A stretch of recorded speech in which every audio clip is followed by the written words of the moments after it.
but they also love fair play. I don't care if I'm speaking somebody from a trade union, from the Labour Party, somebody from the SNP. And I think the viewers like to see that actually we can challenge one another, but in a positive way. We think we ask the questions that people want to ask, and often we ask the questions that we wanted to ask in Parliament but never got the chance to ask. So join us every Saturday, 10 a.m. till noon on GB News, Britain's news channel. It's all about family, being in people's living rooms, all the interaction and getting to know who our viewers and listeners are. When I was young, my dad used to say, "Nana, stop arguing." I wanted an outlet that would enable me to give my opinion. People are going through a really hard time right now, and I know that you don't feel like you're being listened to by the establishment. I came to GB News because it's the people's channel, and I want the audience to have their say on the events of the day. We're dynamic. We do something different. Democracy shows that the wisdom of the nation is in its people. I get to travel to find out what the story is from a personal perspective. The British people aren't fools. We know when we're not being told the full story. We've got to work out how Britain moves forward from this. It's the best country in the world. The establishment had their chance. Now we're here to represent your views. Britain's watching. Britain's watching. Britain's watching. We're proud to be GB News, The People's Channel. Britain's news channel.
Good morning to you. It's 6 o'clock on Wednesday, the 16th of August. Today, more misery for us Brits. We could face paying up to £300 a month more because of rising costs, but all this comes as the latest inflation figures are out in an hour, with everyone desperate to see a fall. People in the north of the country are forking out more of their wages on council tax than people who live in London. And do you remember the heartwarming film The Blind Side? Well, things have taken a sour turn. The American football star Michael Oher, whose rags to riches story was the focus of the film, is now suing the family who took him in. Wow, and as far as the sport's concerned, well, Australia have beaten us in the Ashes, in the men and the women. They've beaten us in the netball, but it's payback time today, the semi-final of the World Cup, when the Lionesses will beat the Wallabies. Or the, I'll try anyway. They absolutely will. We've got Lionesses fever in the studio. We are so excited. They've never got this far in the World Cup before. Come on, the Lionesses, you can do it. They'll do it. 11 o'clock this morning. Absolutely. But before then, we're going to have your forecast. Hello. Most areas had a dry day on Tuesday, but will that fine weather continue as we head into Wednesday? Find out all the details with me here on GB News. Morning to you. I'm Stephen Dixon. And I'm Isabel Webster, and this is Breakfast on GB News.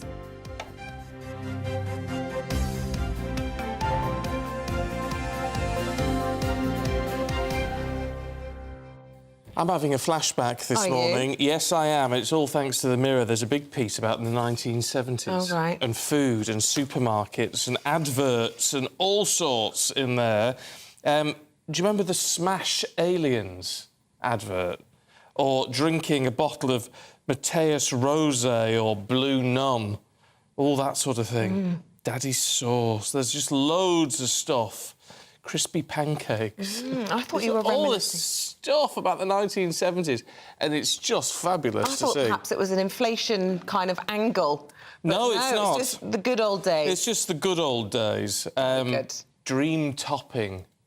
all that sort of thing. And it seemed like a bit of a... I mean, it was a bit miserable in some respects, the 70s, but looking back now, it seems like a simpler the good, time. the better times. Yeah, well, listen, let us know your memories of the 70s. Perhaps it was inflation-linked. We are focusing a huge amount on inflation this morning. In fact, it's our top story. Yeah, it is, because we could all do with going back to 1970s prices, couldn't we? The latest inflation figures are due to be released in an hour, right? And experts are really hoping that those figures are going to come down. They're also suggesting this morning that those households who have to commute could see, though, a rise in rail fares, a rise in food prices and a rise in mortgage payments. So they could be among the worst affected. Well, the Prime Minister's saying there is still light at the end of the tunnel, but Labour has accused Rishi Sunak of overseeing a £350 increase in monthly bills for the average household.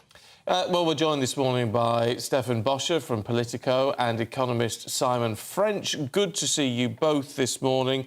Simon, let's start with you. I mean, in terms of the interest rate, the inflation rate, I beg your pardon, what are we likely to see today? Well, we're going to see a quite considerable fall. Market expectations, 6.8%. It's still a high level. It's still 3.5 times the Bank of England's target, but I was sat in this studio just under a year ago and it was 11%. So that has come down. Worth reminding viewers, this is still prices going up. It's just going up at a slightly slower rate.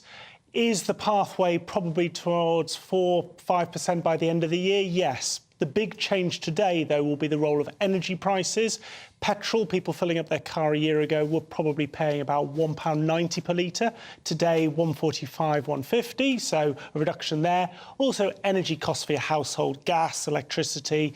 The average tariff was £2,500 last year. It's closer to £2,000 today. So those put downward pressure on the rate with which prices are increasing. There seemed to be some sort of spooking of the markets yesterday with news on wages going up and whether or not that was inflationary. Is that likely to affect what we see today, or that was obviously for last month's figures? It was. The sequencing of those two releases, they come out to 24 hours apart, and yet they refer to different time periods, and there isn't really much of a read across. The reason why financial markets took the wages data yesterday and went, well, maybe we'll see another interest rate increase from the Bank of England in September and potentially 2 thereafter, is because the Bank of England's Governor, Andrew Bailey, has said wages are the things that will drive core inflation. Once you strip out the energy components and the food components, while a big part of household incomes, they're quite volatile, the core wages element tends to be the more sustained inflation pressure. And remember that policy is trying to be made for 2 years from now. So you have to try and understand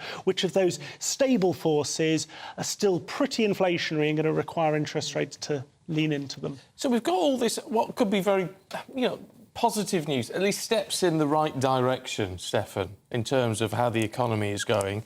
And yet there are still these huge concerns over commuter households, rail fares linked to retail price index. Does all that need to change now? Because it's just an additional pressure that people can't cope with. So this is something that the Liberal Democrats are calling for today. They're calling for prices of rail fares to no longer be linked with RPI, which is a measure of inflation every year, and that this month total, which is expected to be around 10%, will then set the price increase for rail fares next year. It's something that it's very easy to call for when you're the 4th largest party in Parliament and you have no spending commitments and you're able to sort of, put out these sort of populist policies. But the fact is, Rishi Sunak's main priority right now is getting inflation below 5%. This sort of policy would be inflationary. It would add, it would put more money into people's pockets, which would add more, which would put more money into the economy. It would increase demand. So we can forget about the government doing it. But for a smaller party in Parliament, it's a very easy thing to say to try to win over a few votes in struggling people. And struggling people are what they've identified in this, because for commuters, particularly today, with this rail increase, with also we're talking again about possible further interest rate hikes for mortgage owners. That's a worry. And of course, we're seeing the cost of food. Yes, it's coming down, but it's still going up, if you see what I mean, inflationary compared to this time last year. So that's the focus. Those people that are at the heart of this, the consumers in all of this, and where those votes lie.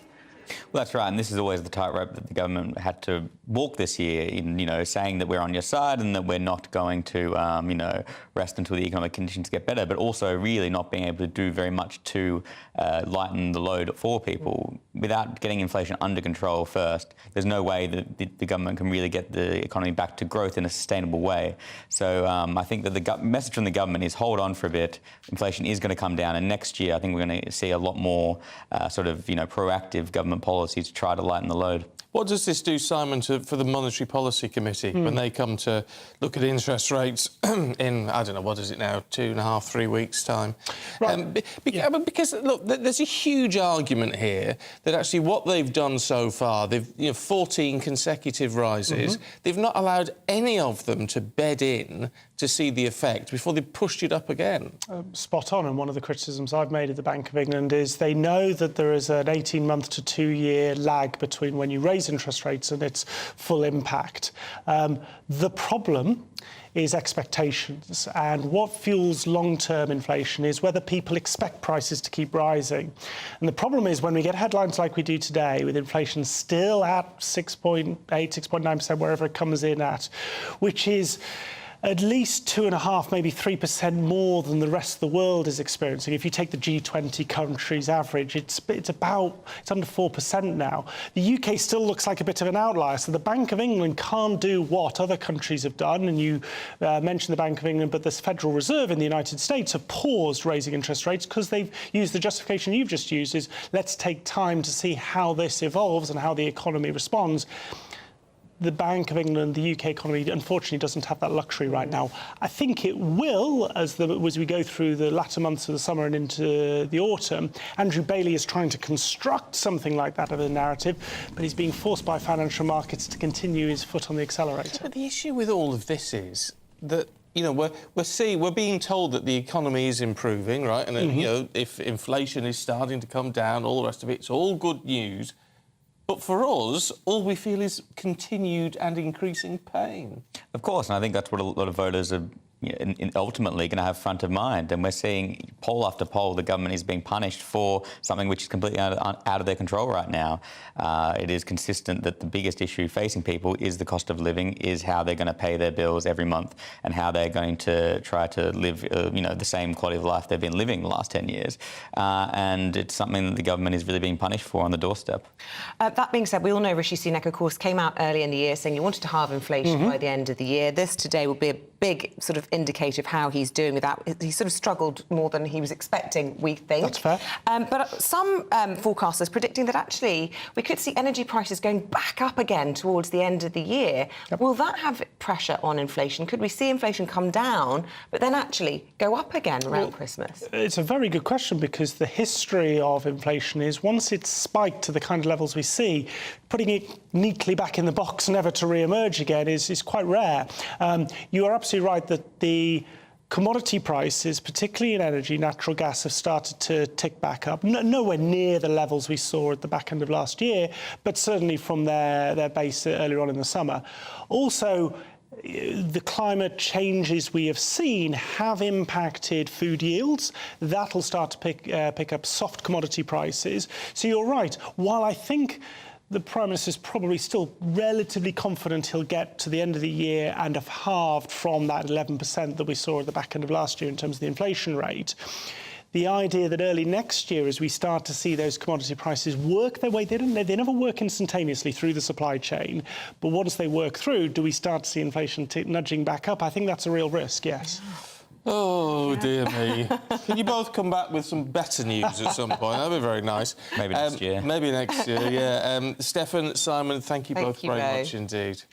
Oh, it is a bit depressing. It is a bit depressing, but we've got to just hope for the best. There's nothing else we can do. And, let's just hope that we can get inflation down in the meantime, in between, even if it does mean it goes back up for a short time later in the year.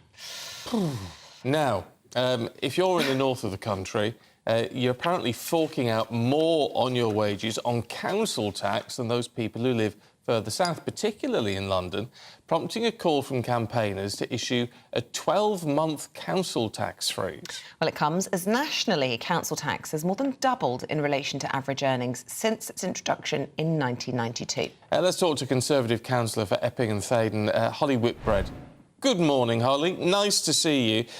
I mean, this is worrying on a couple of levels. I mean, there's the north-south split here, but the idea that council tax in relation to our average earnings has doubled seems extraordinary, actually, that this has just crept upon us. Yeah, morning and good to be here. And council tax we have seen an increase steadily over many years, and actually there's a lot more pressure on councils. There's certainly been a decrease in grants from central government, and councils have had to become a lot more self-sufficient. And this is why we've seen many councils kind of establish private development arms to try and bring in more income. And where I am in Epping Forest, we're actually really proud to have the lowest council tax in Essex, but that comes with a lot of difficult balances. So looking at the services we're providing and also looking at new ways to generate income as well.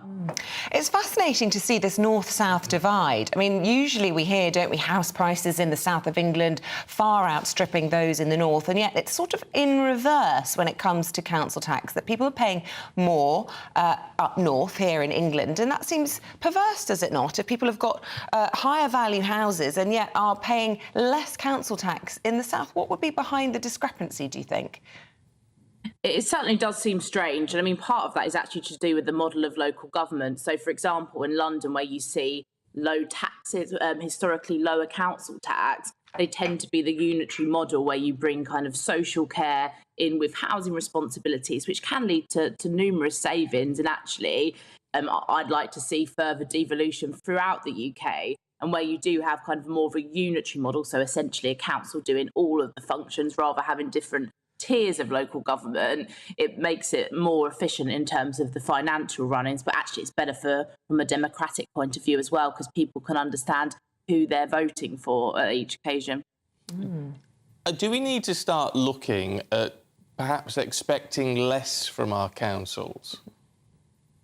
I think councils need to start looking at how they're running. So it's really important that councils provide the vital services. So people often forget that councils provide social care. So they provide support for the most vulnerable adults, but also children and people with learning disabilities. And that's a huge part of a council's income. In Essex, where I am, the social care element is over 60% of what we're paying for.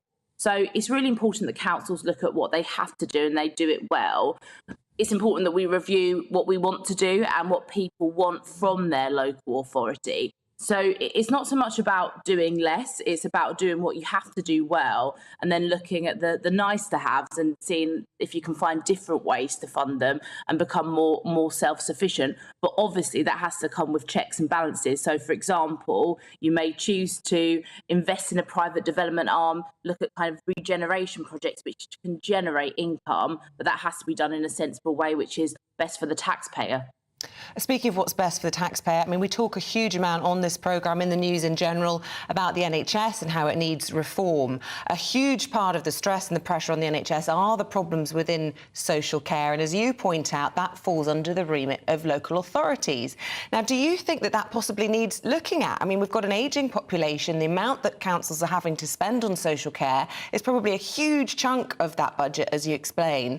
You know, is it still a sustainable model, the way that it's laid out at the moment? We talk about reforming the NHS. Do we need to reform the way that we fund social care as well?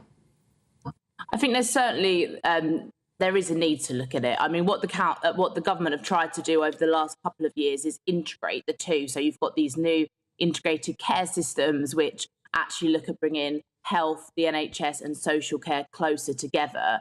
But it's about having a better relationship between the two. And actually some of that preventative work, which can be done really good at a local level and really effectively. So there are certainly reforms that can be made, but ultimately the pressure is going to continue to be there because we have got an ageing population. That is the reality. And the pressures from the NHS are continuing because the other pressures on councils is the post-pandemic impact and how that's affected health and the fact that actually a lot more people need social care now as well. OK. Holly, as always, it's good to see you. Thanks very much indeed. Thank you. Now, with all this miserable news out there, you know what we all could do with? It's a hug. Apparently, the benefits of a hug are absolutely huge. And with 1 in 6 of us apparently suffering with depression, this is according to the ONS figures, talking a lot about ONS figures today, this mental health crisis in the UK has never been more prevalent. Yeah, so we are seeking different therapies, apparently, to help alleviate our symptoms. Here's Jack Carson's report. Nearly 2/3 of people say they've experienced a mental health problem. And the charity Mind says 1.6 million people are now on the waiting list for treatment from mental health services. A stressful job, social isolation and financial problems are all factors which impact our mental health, and people are turning to private therapy as a way to get the help they need. Natasha Wicks from Coventry provides therapy to clients, but with a difference.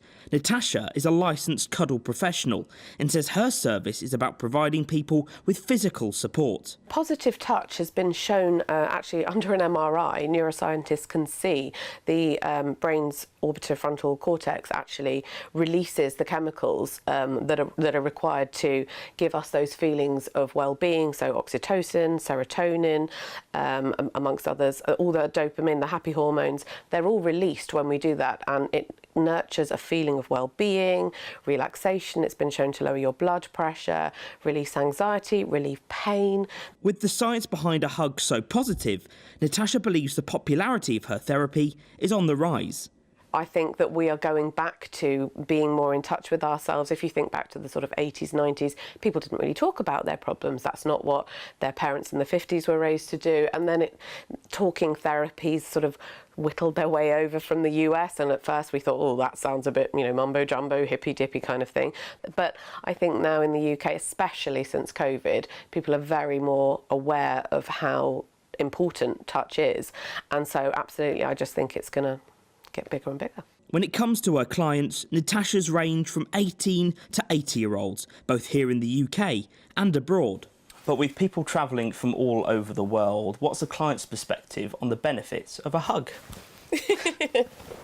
This client, who we're calling Ellie to keep her identity private, says she tried cuddle therapy when traditional methods of help weren't improving her health. Really, it has changed my life. I reached out to Natasha it's over a year ago now, and I've had a few different types of therapy in the past, and nothing's really worked for me. So I thought I wanted to give this a try, and from the first session, I couldn't believe how much of a difference it had. It was almost like an immediate release. I'm a very anxious person. I've got quite severe anxiety, and I can see every month when I come down how much it's improving and how much of a difference there is. With pressures life throws at every one of us, wrapping our arms around each other can have a bigger impact on improving mental health than you might think. Jack Carson, GB News, Coventry. See, I'm sort of tempted to say nonsense, but only in the idea of sort of paying for it, really. But then again, I am someone who has I do love a cuddle, and I have lots of cuddles. Yeah, you're lucky enough to say that. And as a mum, cuddling is a huge part of comforting children, and it's just part of the DNA. Whenever there's a scraped knee or tears, lovely cuddles, and it's one of the best parts of the job, I'd say. So if there are people out there who, just because of their circumstances, are not getting a cuddle, then perhaps it is worth doing. Yeah. So maybe I've changed my mind in the length of that sentence. I love a cuddle. Yeah, I've lots of cuddles. It does have the power to heal. Are you a cuddler? Let us know whether you believe in cuddle therapy or not. I wouldn't want to pay for £70 an hour. It sounds like an easy job. That's for sure. Yeah, there must be some chatting involved as well. Perhaps. Who knows? Anyway, Jack Carson didn't look like he was throwing himself into it enthusiastically enough. Well, perhaps he's getting them elsewhere. It was all a bit. Hope. It was all a bit sort of. A telly cuddle. Yeah. Love it. Right, with the time at 6:21, let's bring you up to date with the rest of today's top stories. 3 Bulgarian nationals suspected of spying for Russia have been charged in the UK for allegedly breaching the Official Secrets Act. The Bulgarian nationals, who've lived in the UK for years apparently, were allegedly in possession of false identity documents and worked various jobs whilst they were employed, so it's claimed, for Moscow's security services. Smartphone apps could be used to help tackle binge drinking, a new study has suggested. Published in the British Medical Journal, the report has found drinkers who use the smart app reduce the average number of binge drinking days by around 3 per month. And as we'll hear about again in just a moment, the Lionesses face Australia in the Women's World Cup semi-finals, kicking off at 11 o'clock this morning UK time. Both teams aiming to reach their first ever World Cup final, with the winner facing Spain on Sunday. It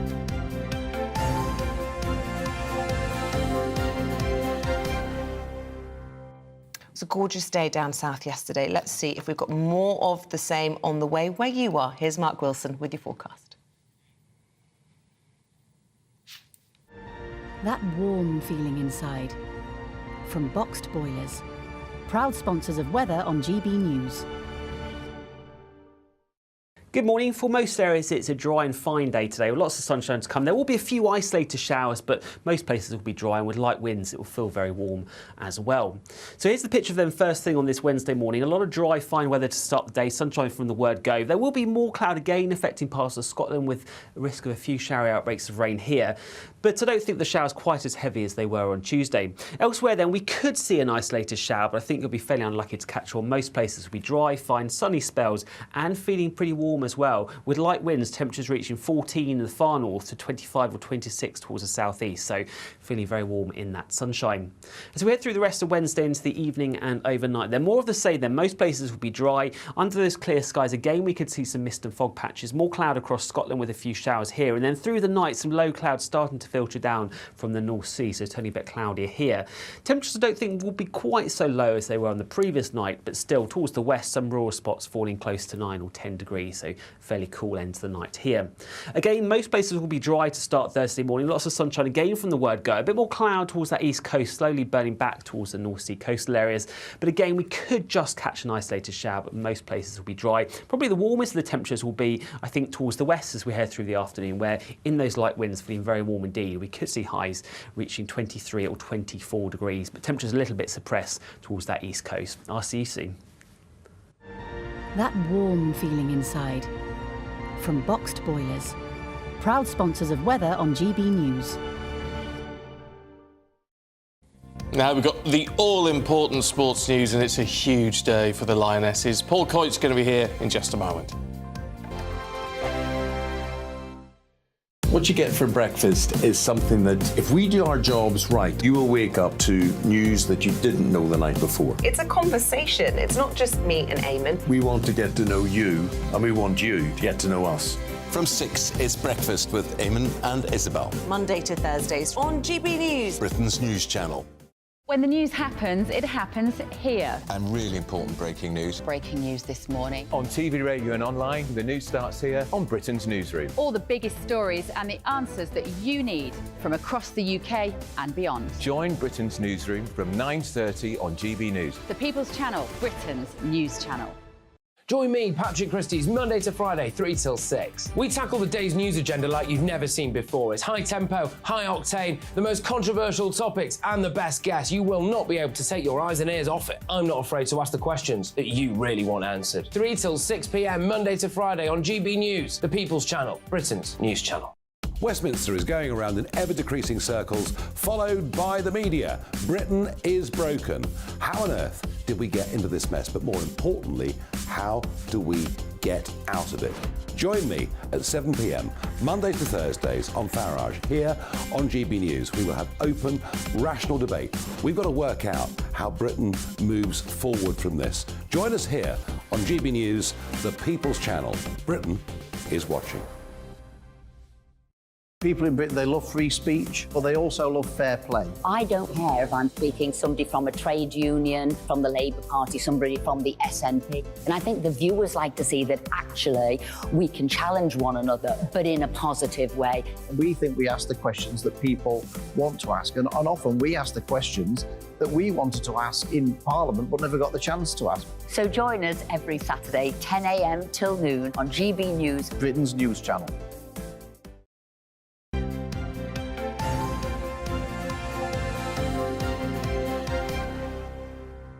It's 6:26. Thanks for tuning in. Still to come on the programme this morning. Tuning in? Yeah. Do you know what? I noticed you said that Do you not yesterday. ever say that? No, because it's so old-fashioned. I like it. Do you remember those? You don't even remember, I bet, those the TVs where you had to do the dial on the TV. I still do that in the car. Go through. It might be a DAB or whatever, but I still decide which radio station to tune into. Not in your TV. You never do that We've on got there. both this morning, have we not? Do you want to leave out our lovely radio listeners? I'll click of a button All now. right, Thanks whoever's clicking in Thanks this for morning. clicking on us this morning. Scrolling through. See, I'm modern. Yeah, down with the kids. Yeah. Have you ever seen The Blind Side? I haven't, but I've heard it's a very lovely, heartwarming film. I haven't, actually. Anyway, it's gone a bit sour because the retired American football star, it's all about, Michael Oray, it's all about him being adopted. Anyway, he's now suing the family who took him in. Oh. And we're talking about Ryanair this morning. They've come under fire after they charged an elderly couple over £100 for printing off the wrong boarding passes. Are we living in an era of digital exclusion? We'll be debating that a little bit later on. Yeah, it's a bit of a rough one, that one. Ryanair need to sort that one out pronto. Let us know what you think. GBViews at gbnews.com.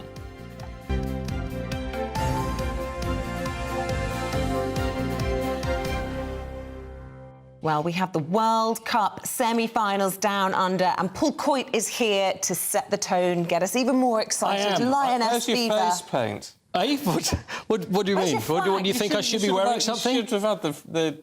Oh, that would have looked great, wouldn't it? What do you think I should have had the St George's cross across my face? Quite right. Disappointed. Well, I will if you do. Yeah, well, I would. Maybe for the final. I've got touch wood. Is there any wood here? No. Okay, fine. Yeah, okay. Full mic accounts. Huge game today. Yeah. Semi-finals, World Cup. And it's the Matildas. I know I came out Wallabies, but of course it's the Matildas. It's the Australian women's side. Easily done. It's not going to be easy. I tell you, it's not going to be easy at all. On paper, and no games are ever on paper, but England should be better. Mm-hmm. But Australia have everything going with them. They've been planning this for a very long time. And also, it shouldn't be forgotten that Australia were the team that beat England after they'd won they'd been unbeaten in 30 since Serena Wiegmann had taken over. Of course, won the Euros last year. And it was Australia that beat England earlier this year. So it's not going to be easy, and also it's in Sydney. Yeah. And the whole country has absolutely gone crazy for this. It's been such a huge success in Australia. They were even saying that other sports that were going on, that they were stopping the other sports. I think it was the Australian basketball team, and they said, look, we can't play because we can't play because the Matildas are playing, and we've got to all talk exactly like we can't play because the Matildas are playing, so we've got to put the game off. So everybody's going to be tuned in, and also there's the rivalry that everybody is now digging up, this Australia-England rivalry, which certainly in football there's never been, but obviously the Ashes is one thing, netball is another thing. Not Six Nations, the rugby, sorry. Rugby, yeah, no, exactly. But the thing is, we haven't done well. No, but we did. I remember we beat Australia in the Rugby World Cup final back in the 2006. Yeah, 2003. Yeah, it was that long ago. So we can do it over there. We can, and I think we will. I'm obviously being involved in sport, and everybody is so superstitious, and you never go, you can't say that. But if I'm looking at it professionally and I'm looking at it as far as I really do believe that. Momentum is a word when it comes to tournament football.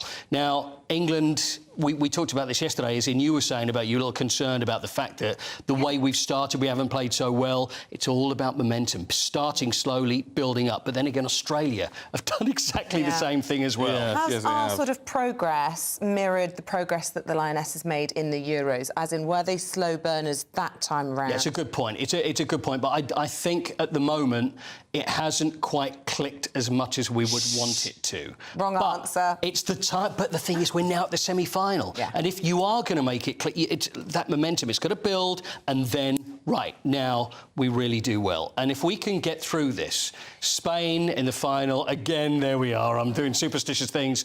Whoever wins this game will fancy their chances against Spain in the final, who weren't that great in the semi-final yesterday, although they came through. So it really is going to be a very, very exciting day. And that's 11 and a nerve-wracking day. I'm a bit nervous already. Are you? Yeah. Yeah. I'm feeling it's a little butterfly thing. You know what this?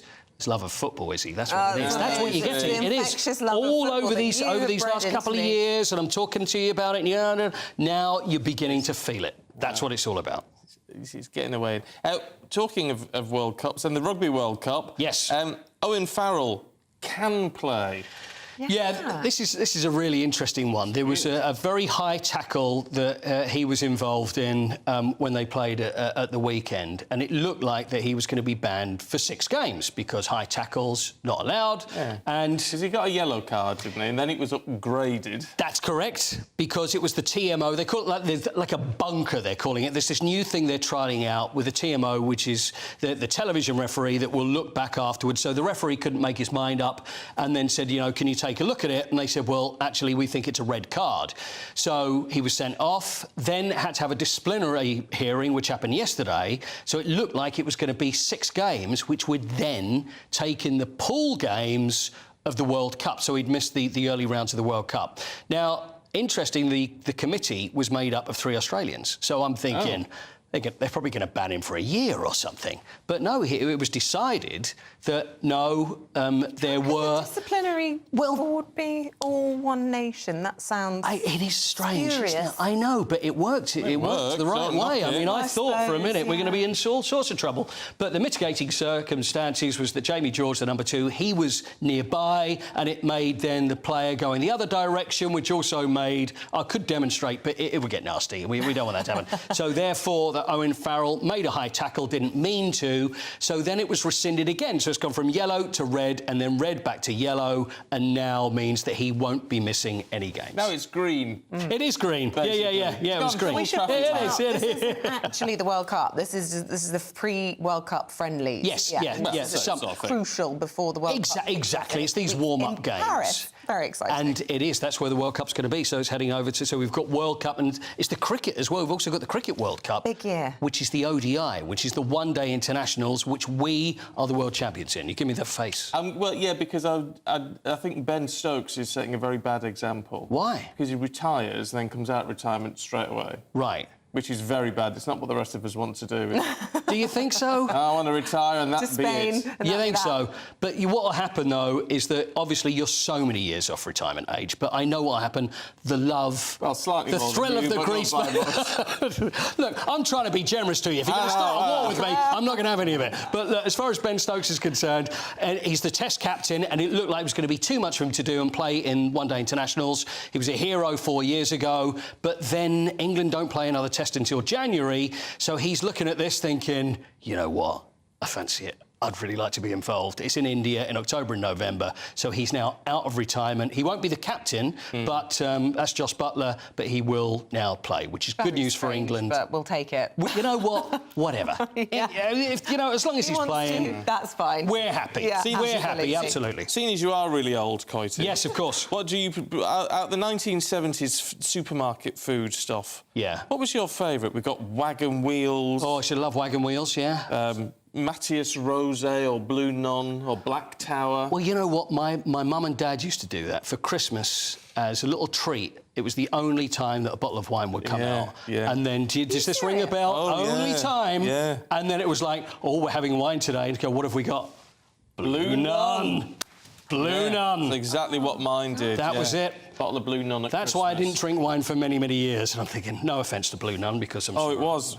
Can you still get the Blue Nun? You still do the Blue Nun? I don't know. You can still get Black Tower. I'm just in shock at the thought of wine once a year. Wine once a year? That would be awful. It's a celebration. They didn't sell it in supermarkets, did they, really? Not like they do now, shelves and shelves of it. Well, that was it. And then you go over to the wine section and say, come here, what have we got? Oh, it's a very nice bottle of Blue Nun. Have you ever tried Blue Nun? No, but I have had Mateus Rosé at an Indian restaurant near to where I live. And how did that it's go still down? rocking around. And Oh, really? It's just fine. And you can still get the paint off the walls with it as well once you've had it afterwards. Might have been Clean your teeth. Might have been an original bottle. I've been there for a few years. Yeah, mate. Happy memories. Happy days. We'll see you a little bit later on. Good stuff. Still to come for you, AI technology has helped a paralysed man walk again. We'll tell you how in just a moment. The Live Desk with me, Mark Longhurst. And me, Pip Thompson.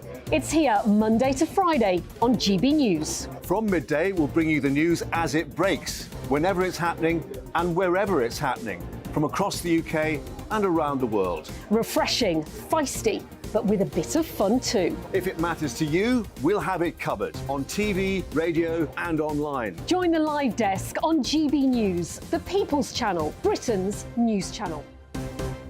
So Jubes and Co, we tackle the issues of the day with real robust debate, both sides of the fence, battling it out with me in the middle with my forthright opinions and views. And often really interesting things happen because you start with a position and then by the end of the debate you find actually, well, I might not have thought about that one. What we need in this country is 2 new political parties. You should maybe think about doing a 2024 calendar. I'm Michelle Dewberry and I'm keeping you company right through until 7 o'clock this evening. GB News, the People's Channel, Britain's watching.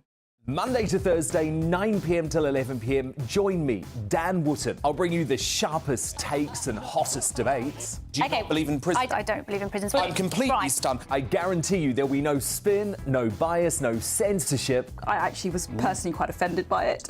And no reason to go to bed. So I guess they've always been quite woke. That's Dan Wootton tonight on TV, radio and online. Monday to Thursday from 9 p.m. till 11 p.m. on GB News. The People's Channel, Britain's news channel. In a world of dull and predictable radio and TV shows.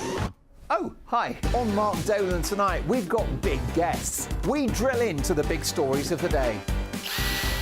The show adds up to a brilliant listening and viewing experience. Mark Dolan Tonight is the most entertaining current affairs show ever, and that's a fact. That's Mark Dolan Tonight, Friday, Saturday and Sunday from 9. Only on GB News, Britain's news channel.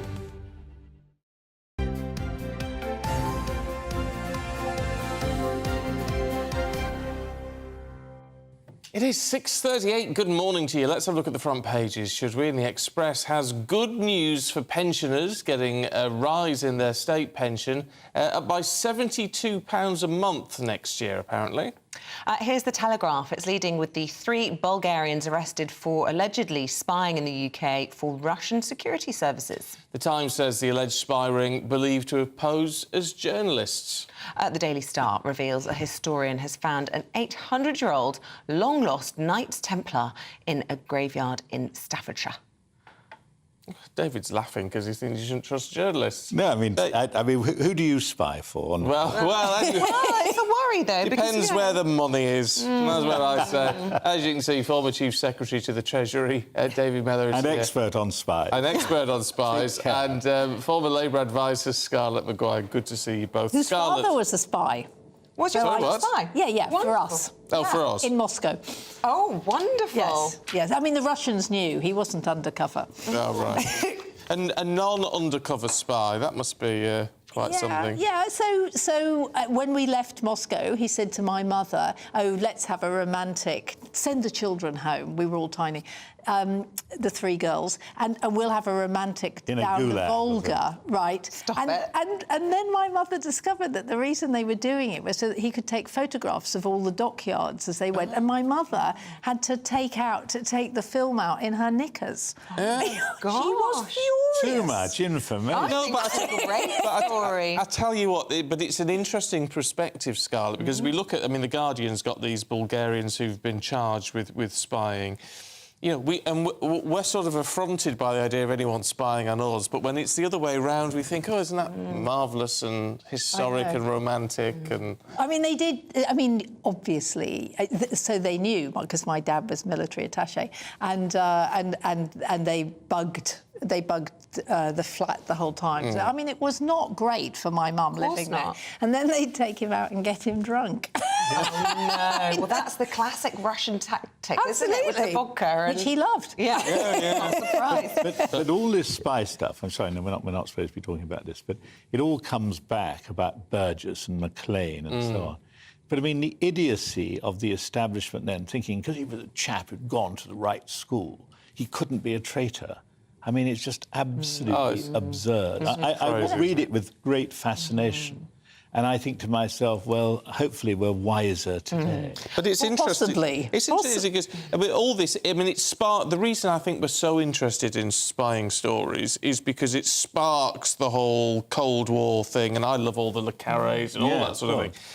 But, of course, it goes on, and every country does it, and it's happening continually, isn't it? Yes. I mean, I have to say that the Bulgarian... I mean... When I heard it, I just had to laugh. I know it's really serious and obviously an awful lot of work. It probably is really serious. I mean, you just think these Bulgarians, you know, it's not like they'd infiltrated MI5. I mean, I've been watching A Spy Among Friends, and that is, you know, I mean, as you say, people who were only hired because they went to the right school in Cambridge. You have to remember Cambridge. Very important. Yeah, I was at Cambridge, but no one said to me, be a spy. Well, it's obviously the wrong what was wrong with me? Wrong school, David. You weren't public school boy, were you? I wasn't, no. You weren't. Straight out. I'm common. You were Wareham Grammar School, as everybody knows. Swanage, yeah. Swanage. But so Jon Snow, right, they tried to recruit him because he'd been to the right school. Yeah. But, you know, it's funny, the Bulgarian twist, and obviously it's on the front of pretty much most of the papers this morning. We're not going into it in much detail on the programme because they've been charged. The case is now very much active.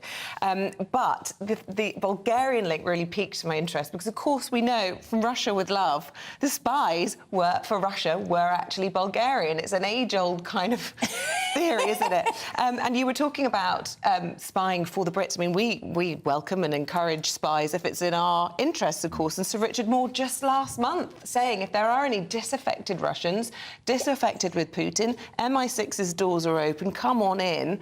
And here we are just a month later talking about all of this going on in reverse. So absolutely fascinating for us to see. But the Bulgarians, well, obviously they've changed since the Cold War. But I remember I was working at the BBC World Service when Georgy Markov was killed with an umbrella, right? And that's, I mean, the Bulgarians were very, very dangerous in those days. Yeah, that's a horror story, that one, isn't it? David, I know this is actually at the bottom of your list, but I think it's a fascinating story. Can we talk about Ryanair being accused of screwing passengers in the Times? Yes. But you see, what would the summer be without a Ryanair story that purports to show, I mean, I'm sure they're lovable people, as most Irish people are, but Ryanair obviously has a reputation of not giving a whatever about their passengers, but still doing very well, which presumably because they get you where you want to be at a fairly cheap price. But this is an elderly couple, Ruth and Peter Jaffe, 79 and 80, who mistakenly downloaded their return boarding passes for their trip from London Stansted to Bergerac. And when they arrived at the airport 2 hours before the flight, they were told to go to the Ryanair desk to get the right boarding pass. Yeah. And what happened? Wonga. They're charged 55 quid each. I mean, for a new boarding. I mean, that's outrageous. Yeah, I mean, it's just They obvious. are awful, Ryanair. So they charge you if you want to sit next to people. They charge you, and if you won't pay it, they make sure that you're in different parts of the aircraft. And so during the COVID thing. When you had to have a certificate to fly. I was flying back from Italy and they tried to stop me from checking in at Rome because my thing said negativo and they said it's not in English. And it was Saturday and I said, but it's up there. And they said, no, we can't do it. And luckily, my daughter said, just come through and argue it. And so I didn't check in my bag and actually we managed to do it the whole... But I was going to be left being in Rome because this was Saturday. I wouldn't have been able to get a test till Monday for 3 days. Because, and I said, but everybody knows that negativo means negative. Yeah. I mean, you know, oh no, they said it's One your letter people. difference. I know. Gosh. I think they are awful, Ryanair. I Really want to terrible. squeeze in one more story before we wrap this, and this is about AI technology helping a paralysed patient to walk again. This we is a talk great- a lot about the negativos surrounding AI, but What tell does us that about mean? this You in can't the time. use foreign language on this. I I mean, you're leaving me out. You're excluding me, so I don't speak a foreign language. This is a great story because so somehow I do not understand the science, can I say, even though I've read it, that somehow using AI technology has got this man who's got serious spinal injuries, was never supposed to walk again, and he can now walk with sticks and or a Zimmer frame. And as he said, one of the big differences is it means he can stand up in a bar instead of being, because the thing is, if you're in a wheelchair, you're just always you're always on such a low thing. And I think this gives, as he says, he went private. He did the whole thing privately. It's the Swiss who did it for him. But actually, once you've got it, you can start doing it. And I know, I mean, 10 years ago, people were saying there is no hope. And it's what Superman Christopher Reeve was trying to get. He was putting a lot of money into getting it. I mean, you know, very sadly, he's now dead, and he won't benefit from it. But an awful lot of people will. Wonderful. Yeah. Thank you both. Just before we close it, I just want to, because I'd spotted this. Here we go. It's what Ryanair said about because you were slating Ryanair. Ryanair said in response to those two passengers, all passengers travelling with Ryanair agree to check in online before arriving at their departure airport. They're all sent an email or SMS reminding them to do so 24 hours before departure. We regret that these passengers ignored their email reminder and failed to check in online. Oh dear, in the small print, in other it's words. It's contempt, you know, they're elderly people. Well, you know, people do make mistakes. Well, exactly. Yeah, Even I make mistakes. Never. I do. But, David, we don't have to be old to make mistakes. Lots of people make mistakes, right? And that's the problem, is that if you make a mistake with Ryanair, you really pay for it. Yeah. Right, Scarlett and David, we have to say goodbye for now. We'll have more from both of them just after 7:30.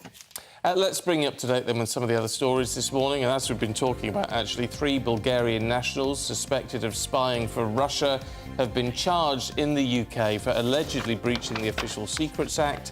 The Metropolitan Police have said the trio were charged with possessing false identity documents.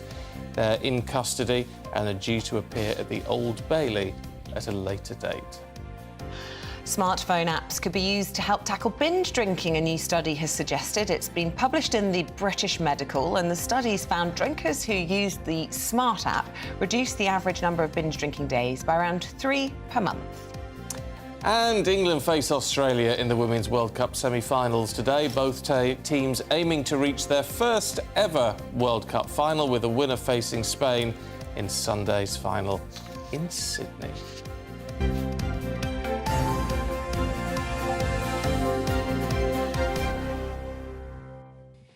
Now, an interesting story, this. This is the story of a former NFL star, Michael O'Hare, whose life inspired the Oscar-winning film The Blind Side. And he's now alleged that he was misled by that family that took him into their home. It's a long-winded story. It's a shocker. In court documents, Ore claims that Leanne and Sean Toohey placed him... Ore, yeah. I don't know why it says O'Hare on there. They've just typed it very oddly.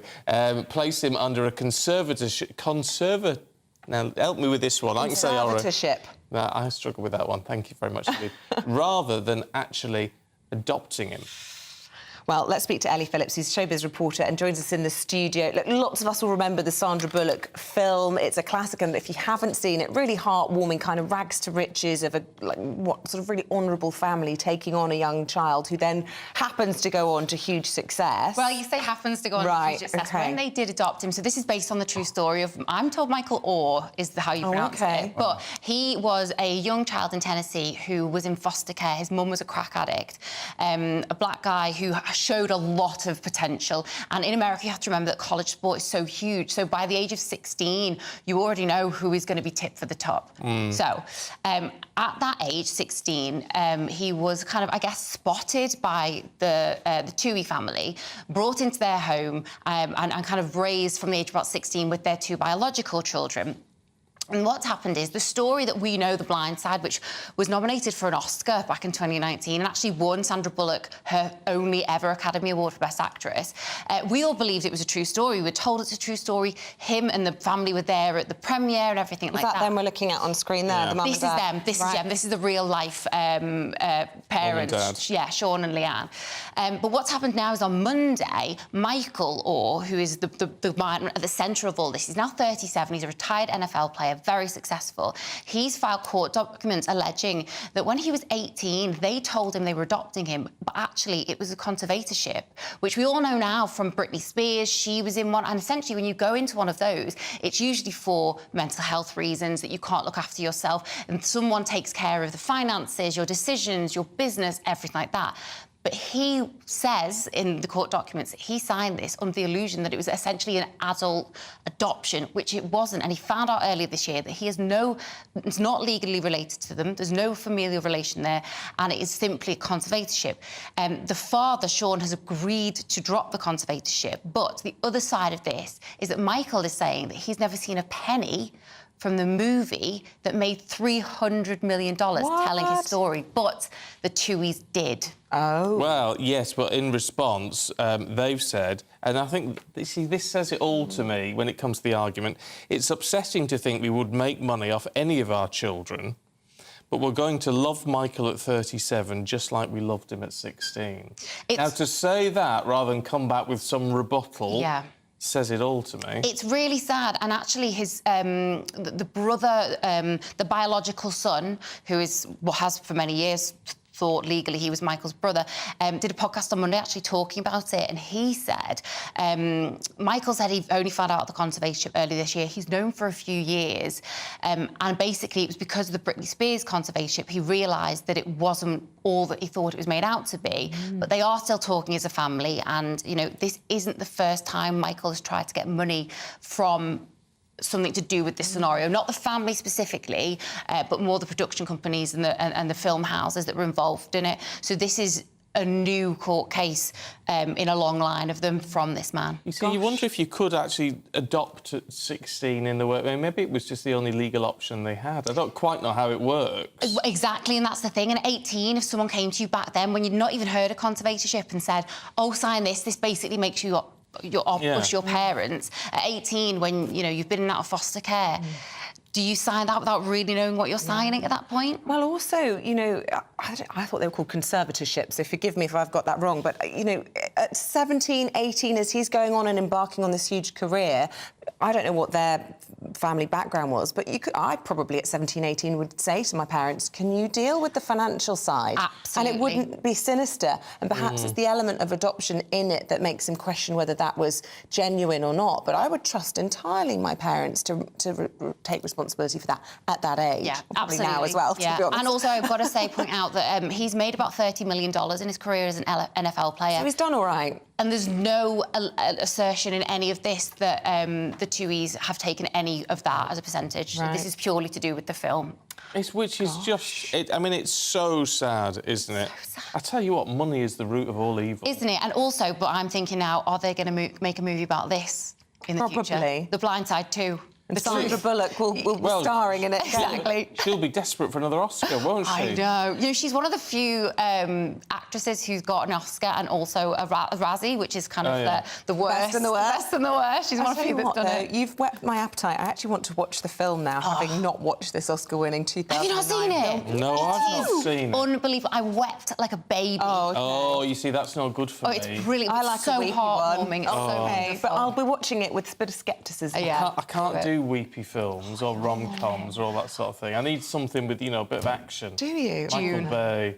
June or something like that. Or, sci-fi. Spaceships and explosions. Oh, no.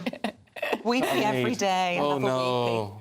Ellie, it's always a pleasure to see you. Thanks very much. And let us know, have you seen the film? Are you shocked to hear this story? A lot of people will be really shocked by it. And as Stephen says, is it all because there's so much money involved? Not only for the filmmakers, not only for the lawyers, but for the two parties involved. Bit of a sort of tragedy as well as all of this. Saying they didn't, you know, they never took their child's money. They clearly view him as their child, don't they? Which is, even though legally it may not be the case, but they're definitely guardians. Yeah, and under different stewardship, who knows how his career could have gone? You know, maybe he needs to be thankful. Well, exactly. Yes, there you go. Let us know what you think. In the meantime, we're going to take a little check on the forecast with Mark Wilson from the Met Office. Here's your Wednesday weather. Looks like things are heating up. Boxed boilers, proud sponsors of weather on GB News.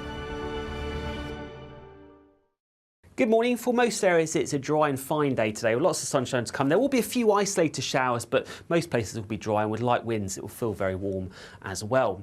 So here's the picture of them first thing on this Wednesday morning. A lot of dry, fine weather to start the day, sunshine from the word go. There will be more cloud again affecting parts of Scotland with a risk of a few showery outbreaks of rain here.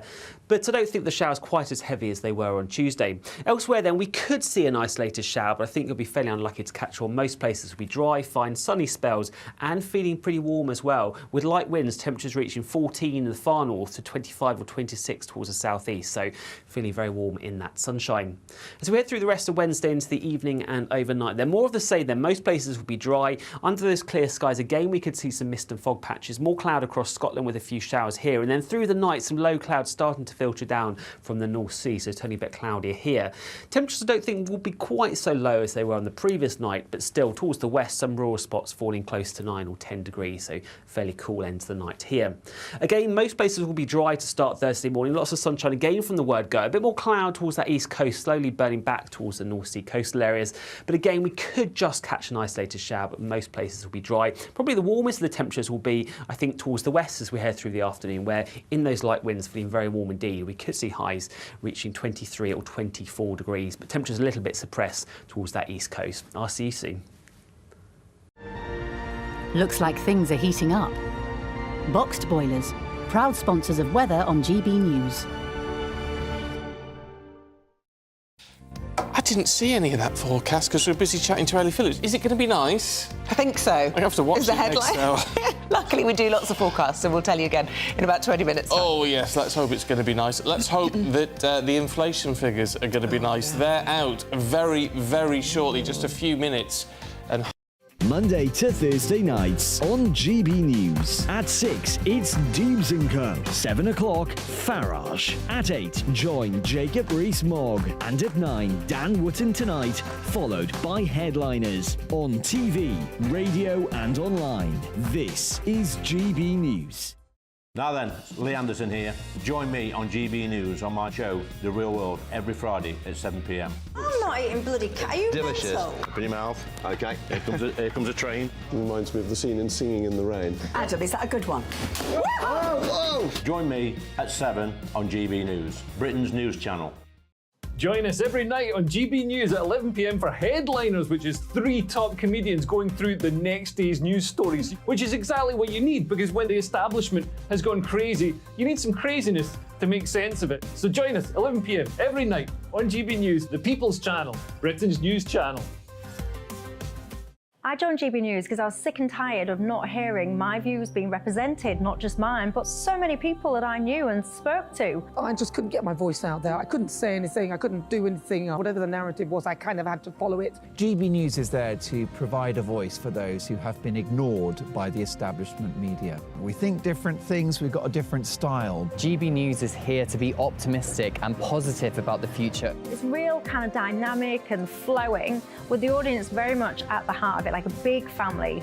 Here at GB News, we talk about the things that matter to you. Hearing the voices from right across our towns and cities, especially our towns. All sides of the argument represented with a heavy dose of opinion. We're on a mission here to make a difference. And the GB News family really is here for you, and whatever time of day you can watch or listen. Britain's watching. Britain's watching. We're proud to be GB News. The People's Channel. Britain's news channel.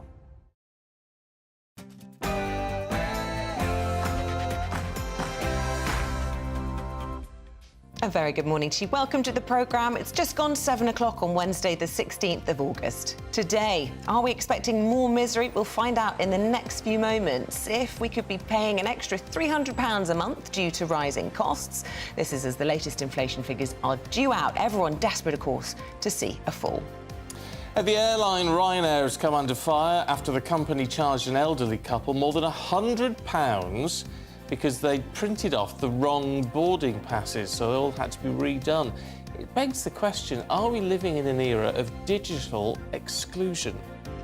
And then this morning, we're asking, has Disney turned Snow White into Snow Woke? The star of the film has found herself at the centre of controversy after she branded Prince Charming a stalker. This comes as movie bosses are set to replace the Seven Dwarfs with magical creatures in a bid to remain politically correct. Anyway, to cheer you up, we'll have your latest weather forecast. Pay attention.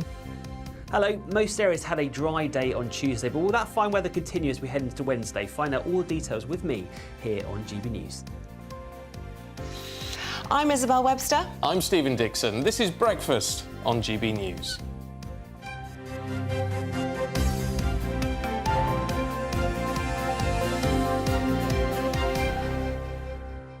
And as we've been promising you, breaking news in the last few seconds, and we are hearing that inflation rose in the last month to 6.8%. So fell. in July, so it's it fell. So it's still going up by 6.8%, yeah, but it's dropped from the month before. Liam Halligan will explain much better than me. Untangle that syntax mess. Yeah, because it's a significant drop. It is more than 1%. But it's really confusing until you listen to this. Prices are still going up. But in the year to July, they went up less quickly than they did during the year to June. So what that means is that in May, inflation, the consumer price index, was 8.7% higher than in May 2022. The Bank of England's target is 2%, by the way. In June, it was 7.9, so 8.7 May, 7.9 June, 6.8% July. So we're still well over 3 times the Bank of England's 2% target. This is a feather in the cap for the Prime Minister and the Chancellor. They will be crowing, they'll be talking about light at the end of the tunnel, they'll be talking, we're sticking to our plan, etc., etc. They'll be thinking if it isn't hurting, it isn't working, but they won't actually say that, though some people in the City of London will say that, and we'll all say, oh my God, you're outrageous. I don't think everybody wants to see interest rates not go up. A lot of our GB News listeners and viewers are savers, and they will want higher interest rates. But a lot of young families, a lot of mortgage holders, a lot of businesses with debt, 75% of business debt is on variable rate. They will want the Bank of England to pause its interest rate rises. We've had 14 so far. When they next meet on the 21st of September, I don't think they will. No, the interesting thing with this, though, is, you know, in terms of the Prime Minister's pledge, he promised to halve it by the end of the year. Well, that's under 5%. He's well on track for that now. He's on track for that, but it's one of those things in politics. If it wasn't down at 5% by December, because, of course, he made the pledge in January when inflation was 10.1, if he didn't meet that 5% pledge by December, we'd say, oh, you failed. If it is 5% or below in December, we'll say, well, it's nothing to do with you, Gov. It's because of the Bank of England and global trends and all the rest of it. Look, this... I literally was just texting somebody very close to me. They said, what do you reckon the number is? I'll show you. I said 6.7 or 6.8.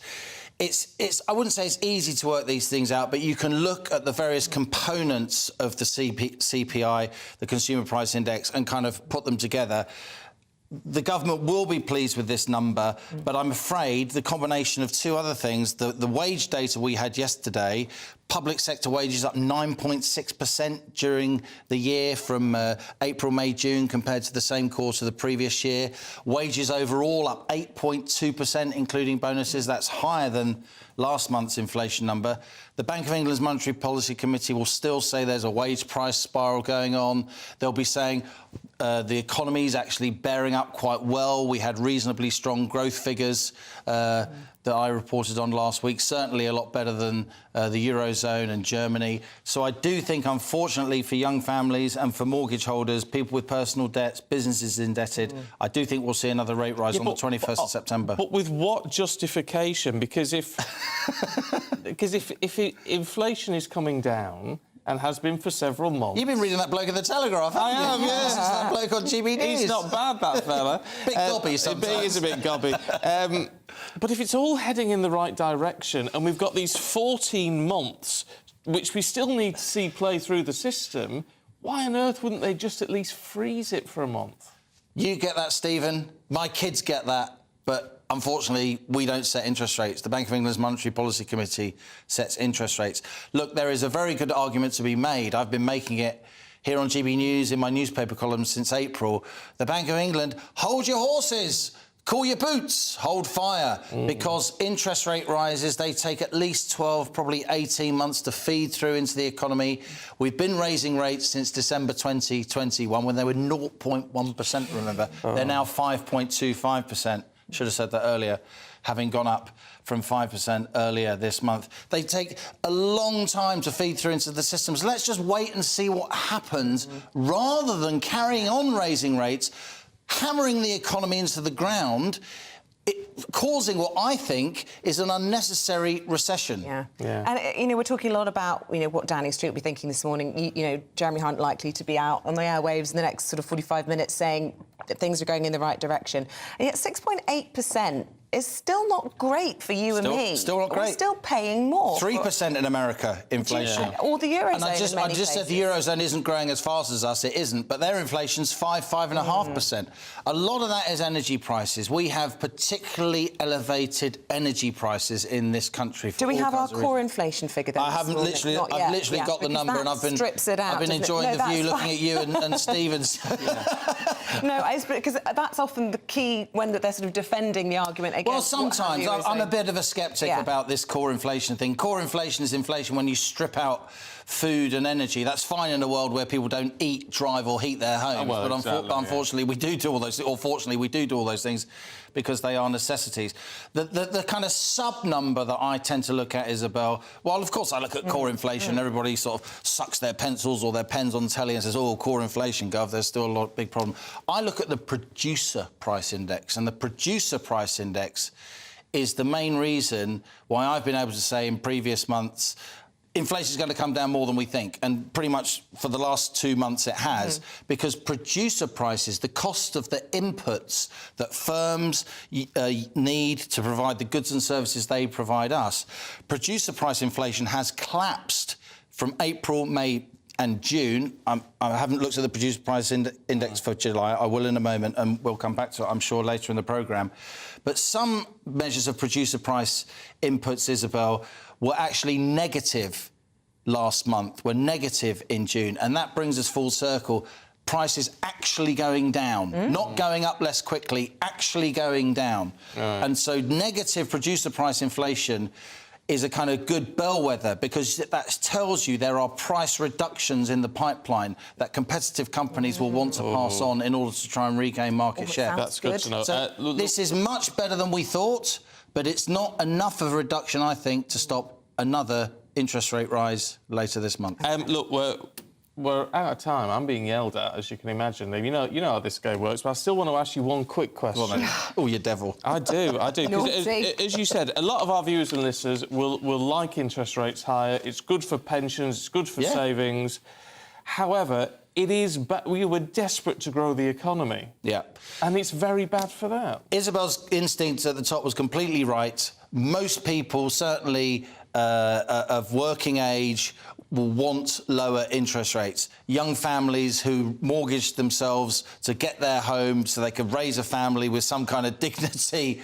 2 or 3 years ago, they would have taken out a mortgage. Those deals now expiring, the rates they face going up from literally 1 or 2% to 7 or 8%, potentially ruinous. They will be clinging on. We're talking about millions of households, hundreds of thousands of households every month are having to come off 3- and 2-year fixed rate deals that were much lower. They will be happy that this inflation number is low, but I'm afraid I can't say to them this means that interest rates won't rise again later this month. Liam, almost nailed on they will rise, but hopefully the peak won't be much higher than 5.5% or 5.75%. Definitely gobby, but definitely informed. Leah Halligan, always good to see you. I'll put that on a T-shirt. Big implications, we think, today with inflation figures out on commuters. Let's speak to Lisa Hartle. She's joining us from Waterloo Station this morning. Not only do commuters often have all the concerns of mortgages like the rest of us and food inflation, but it's those rail tickets. What can you tell us about that this morning? Good morning. Well, the government has said that train fares next year will rise below the rate of inflation, so below that 6.8%. So ministers last year made a similar move. They increased the train fares by 5.9%, but that was the biggest increase in a decade. Now, usually before the pandemic, the government would work out the train fares for the next year by taking the rate of inflation and adding 1%, and that would come into force in January. A Department for Transport spokesman said we'll continue to protect passengers from cost of living pressures. Any increase will be delayed until March, temporarily freezing fares for passengers for January and February as the government continues with its plan to halve inflation. So, as I said, before the pandemic, it was January when these price increases will come into play, but now it will be in March. But campaigners are saying that this isn't good enough. Passengers are already paying a lot of money for train travel, and they're calling on the government to freeze train fares for next year.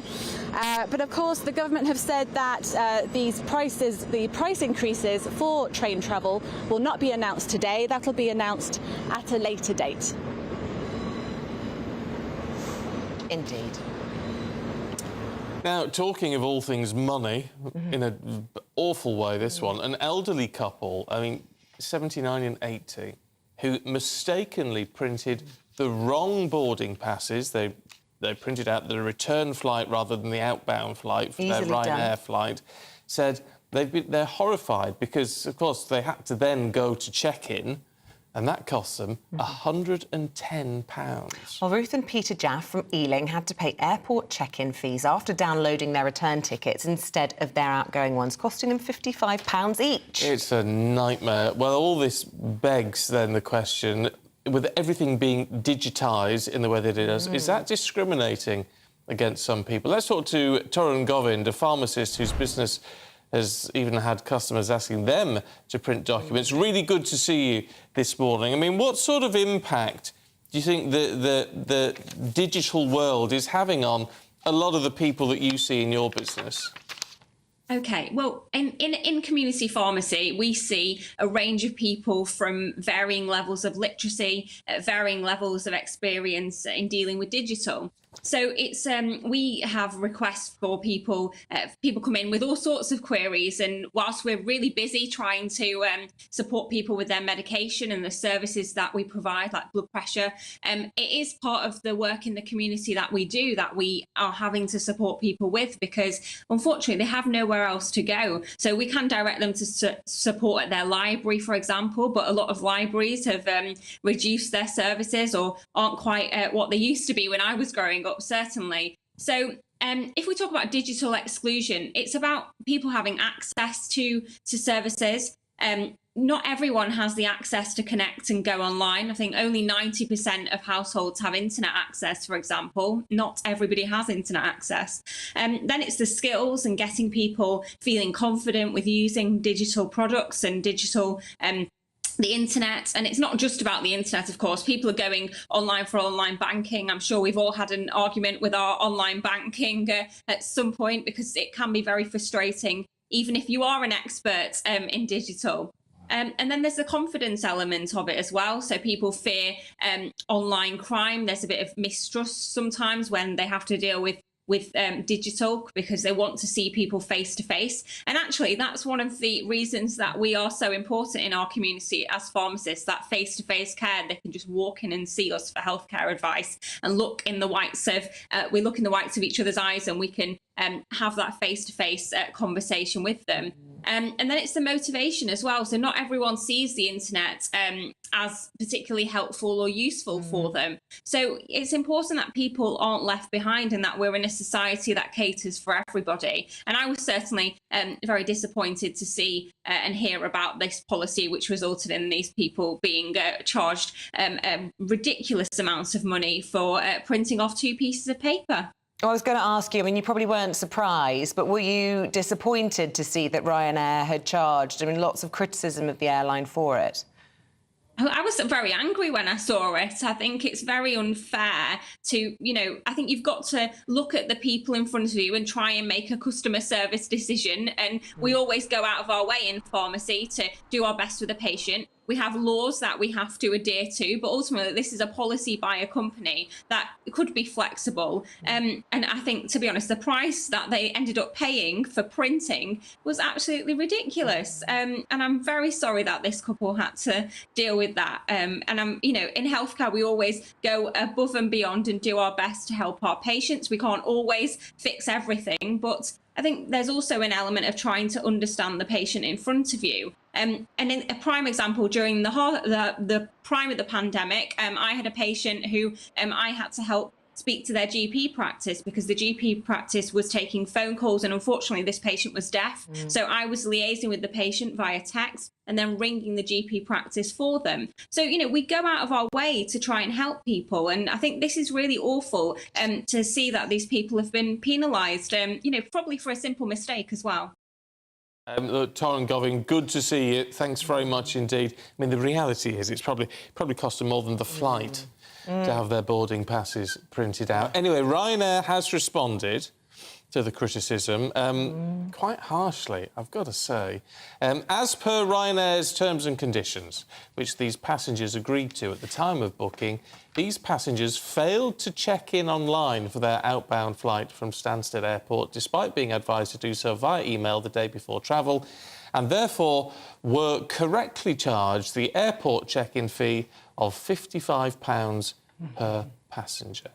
Which, all right, fair enough. By the letter of their law, that's what you have to do. If you can't be bothered to check in online, as they would put it, then you have to pay 55 quid a head, which is a lot of money. But I just think it speaks to society not respecting older people in the way that we all should. It's a mistake. It's a mistake. Easily done. They've tried their best. They've printed out the wrong... I can imagine my parents doing it, even though they're quite computer savvy. I can imagine myself doing it, to be perfectly honest, on the odd occasion. Easily done when you're in a rush, got lots to organise before you go off on holiday. Yeah. Anyway, give us your reaction to that. Let us know what you think. Were you outraged this morning? Have you experienced similar, indeed? GBViews at gbnews.com. Now, we were just reporting, of course, on the UK inflation dropping to a 15-month low of 6.8%. The Chancellor has said the fall in the Consumer Price Index to 6.8% in July showed the decisive action that the government's taken to tackle inflation is working, but we're not at the finish line. Liam Halligan's still here.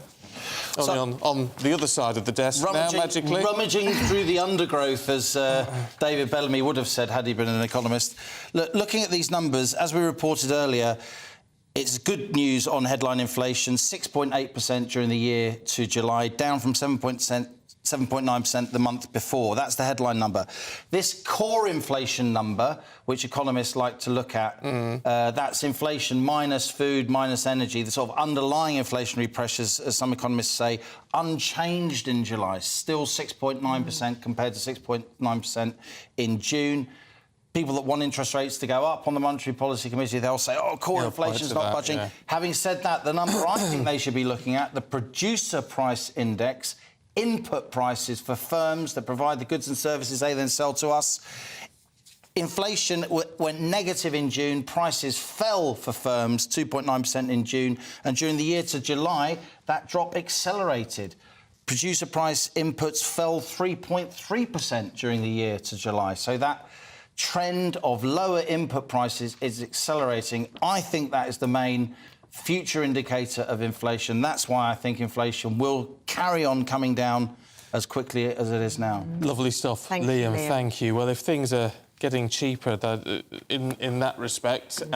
We'll pay Paul Coyte even less for being back again. Good morning. I'm here for free. Yeah, here for free. I'm here for the love. Yeah, right, the love of the Lionesses. Love of the Lionesses.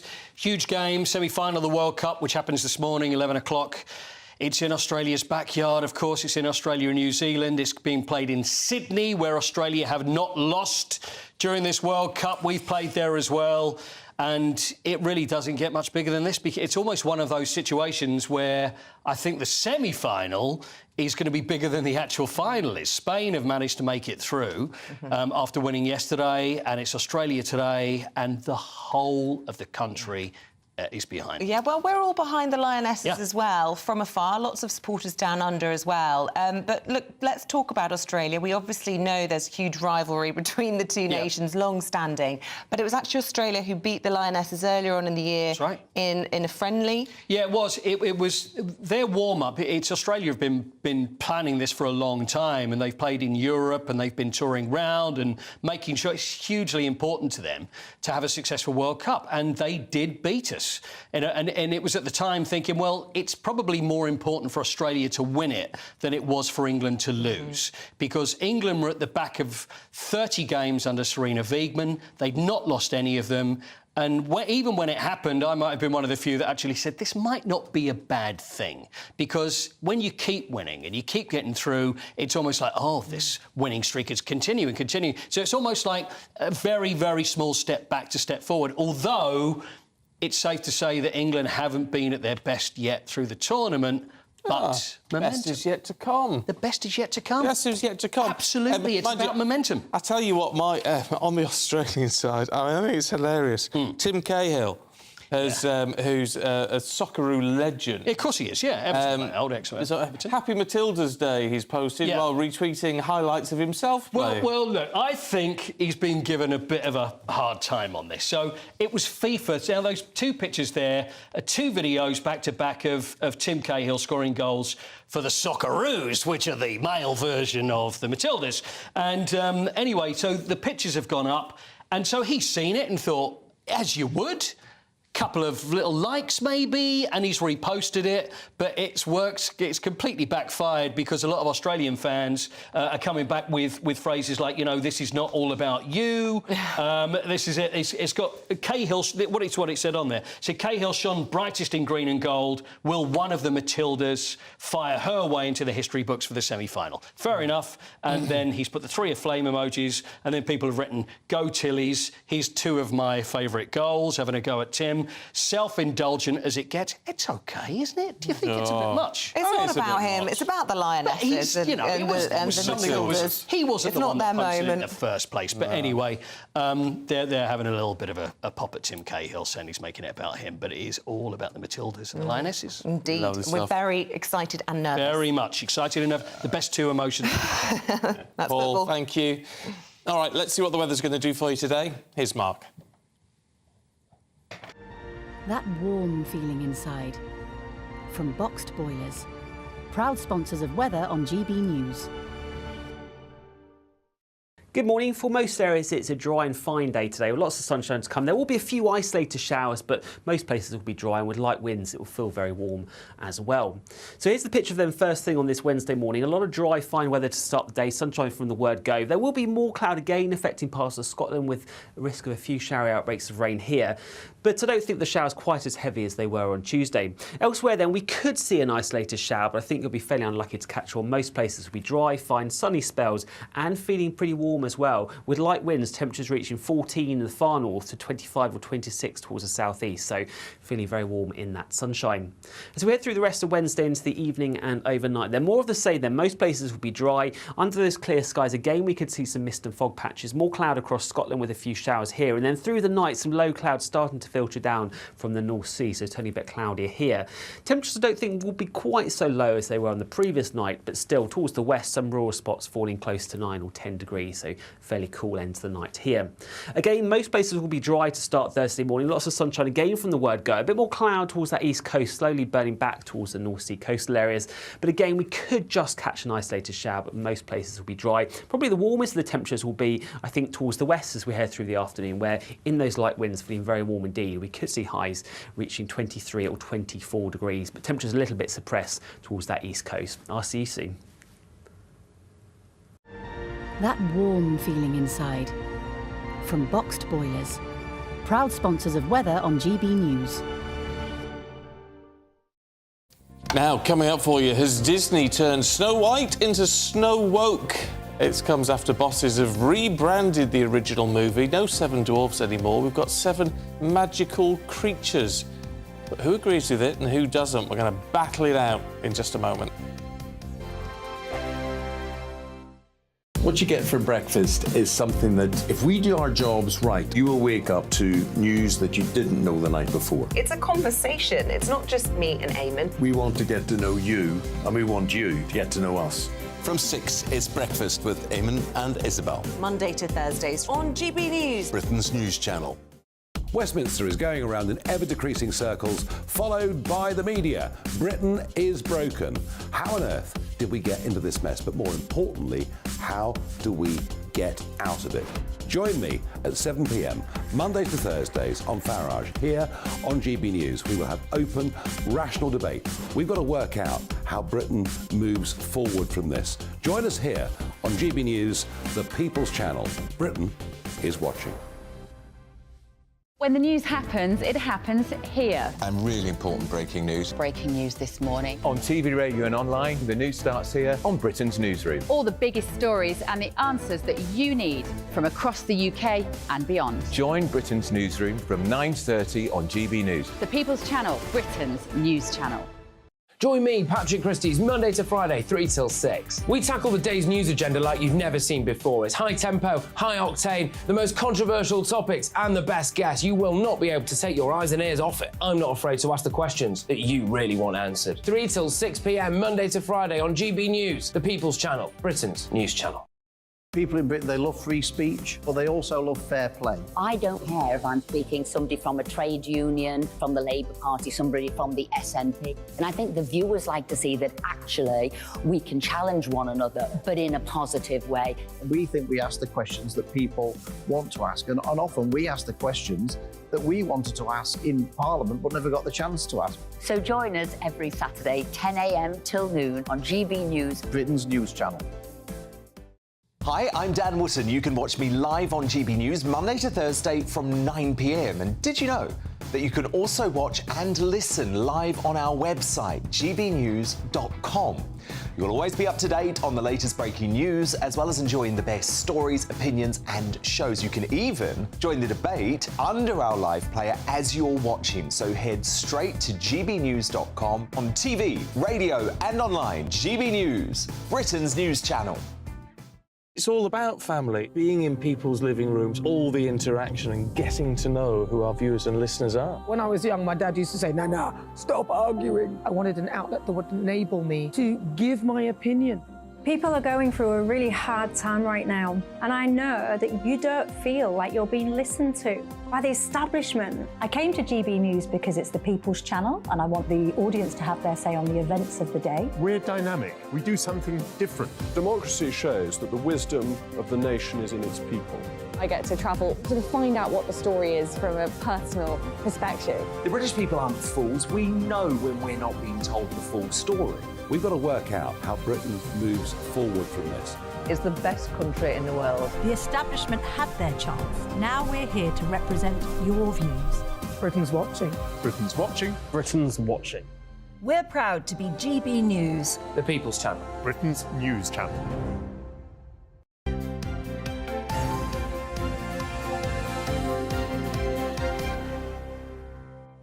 Morning, it's 7:28. Still to come for you today. Ryanair under fire after the company charged an elderly couple more than £100 to print off their boarding passes because they just done the wrong one. We'll bring you more on that. Loads of your views on that as well this morning. It's happened to a lot of you. And we're talking 20-mile-an-hour speed limits. A leaked police email shows that actually the limit could negatively impact emergency response time. So we're asking this morning whether these limits have gone too far. Yeah, and if you want to join in, gbviews@gbnews.com.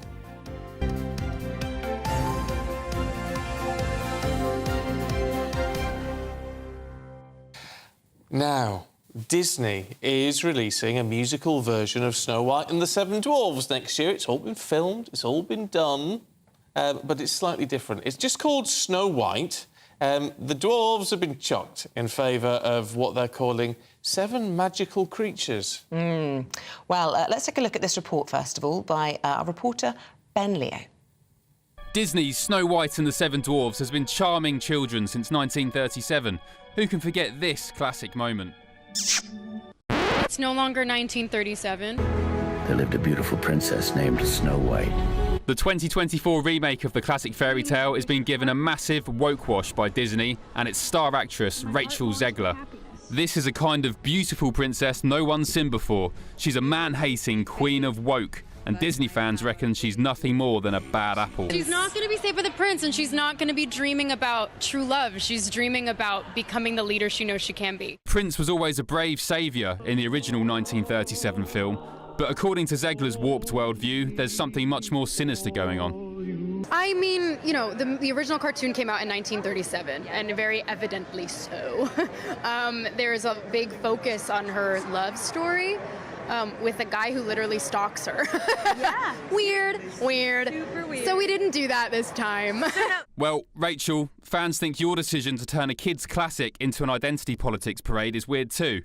And if Disney aren't careful, their woke fairy tale could turn into a commercial nightmare. So what's the point of reimagining a loved classic if there's no romance, no dwarves? Will it make a load of money? Let's talk to entrepreneur Amy Ansell and social commentator Amy Nicole Turner. Morning to you both. Morning. Ansell, I'm going to go by surnames here because it just makes it a bit easier. Look, I mean, there is an argument. This is 2023. We're talking about a new audience for this. So what's wrong with a few changes? I think that Disney has definitely gone too far. This is a beautiful traditional fairy tale from the 1800s, really, that I grew up with, my mom, my grandparents, and I think that to change the important aspects of a fairy tale is totally wrong. A fairy tale is all about the messaging, and as long as the messaging is coming across, all that other stuff doesn't matter. And to actually change the title from Snow White and the Seven Dwarfs to just Snow White is totally wrong, and it's not sending the right message. You know, children can see modern-day princesses by watching people like Princess Kate. They don't need to see Snow White being changed for the sake of being woke. Okay, I'm not Amy. spending my hard-earned money on seeing this, for sure. Wincing from this end of the table. What's your response to that? Well, let's think about it a bit more sensibly, perhaps. Snow White's been reimagined so many times, countless times. Most recently, 2014, Kristen Stewart was in Snow White and the Huntsman. I think this is just an opportunity to just say the word woke a load of times, because actually they haven't really changed the fundamental story. They've just reimagined it for a modern audience. What, no dwarves, no Prince Charming? Why do you need the dwarves? What's offensive about the dwarves? There's nothing offensive about dwarves. They were represented one of the actors does have dwarfism, the other ones don't. They are all different cast members. I mean, I often sit in this studio with people arguing, you know, acting is acting. They don't have to be the thing they're acting. And I think this is an example where the director has just reimagined this story for a modern-day audience. And I think if you focus solely on women, their only path in life is to find romance, then that kind of denies them much autonomy if they're completely reliant on just But no one's finding going to Snow White to get a blueprint Social for how women commentary. should live. They're going for a story, and it's a traditional story. And you say, why do we need the dwarfs? Because it was called Snow White and the Seven Dwarfs. This was just called Snow White, right? Yeah, but you've still got 7 magical creatures. 7 magical creatures. It's not like they're not ignoring the dwarf aspect. They're We're replacing also- them with something different. Well, we're not ignoring that there is the original 1937 version, and if you don't like this version, you can always watch that version. But I Disney think needs to make back their money, don't they? So I think they're alienating so many generations of people. I know that I would not take my son to see it. I'm going to show him the 1937 version because he should see the original. And there's something so lovely about several generations sharing something that they grew up with, that was very important to them. I was read Snow White when I was a little girl. I got to see the film as it was originally intended. And I just think not to be able to share that with my son is a very sad reality. But let's look at what is making money at the moment. Barbie is one of the most highest-rated box office films at the moment, and that is Snow White's not gonna that make is money. presented entirely through a feminist lens. To suggest that reframing something through a feminist lens is going to not do well at the box office, I think is potentially not going to be the case, because I would like my son to see the new version, because look at 1937 women. Women in 1937, they were unlikely to work. There was still a marriage bar, so when you got married, you could no longer work. I would rather my son see a modern-day woman who isn't two-dimensional and isn't just focused on finding a soulmate, which actually denies females of any agency if their whole life is dependent on finding this one love. But what's wrong with children seeing as history was in 1937? They need to learn about modern-day reality by seeing how far we've come and the progressive nature of society. And I think they'd see that and also appreciate that lovely, romantic, innocent notion of Snow White. They're children. They should be able to experience that. They should also be able to appreciate that women are multifaceted and there's more to They can see womanhood that in real than just modern-day finding life. a partner, and which, when you mentioned the Princess Kate, that just makes me cringe inside. Why? Because Modern-day what do we princess. know about Princess Kate other than the fact that she found Prince William and lives this life of luxury, depending solely on the person that she partnered with? Look at the... Well, yes, I mean, I see the point you're making, but then that is looking at someone in one dimension, isn't it? And not That's looking at... how the press look at her. And whenever she does anything, any woman that does anything outside that will be met with a lot more criticism. The reason Princess Kate manages to maintain this this persona of perfection is by keeping her mouth shut and performing this traditional female role. That's a little bit unfair. I mean, the Princess of Wales has launched, hasn't she, all of her early years foundation. Yeah. She's made a big mark trying to use her voice in new arenas. She does a huge amount of charity work. She's patron of lots of charities, not least we've seen her making speeches and the like. It's not like she's a muted, silent sort of handmaid. How that often breeds do we children. hear her voice? We don't hear her voice very often, actually.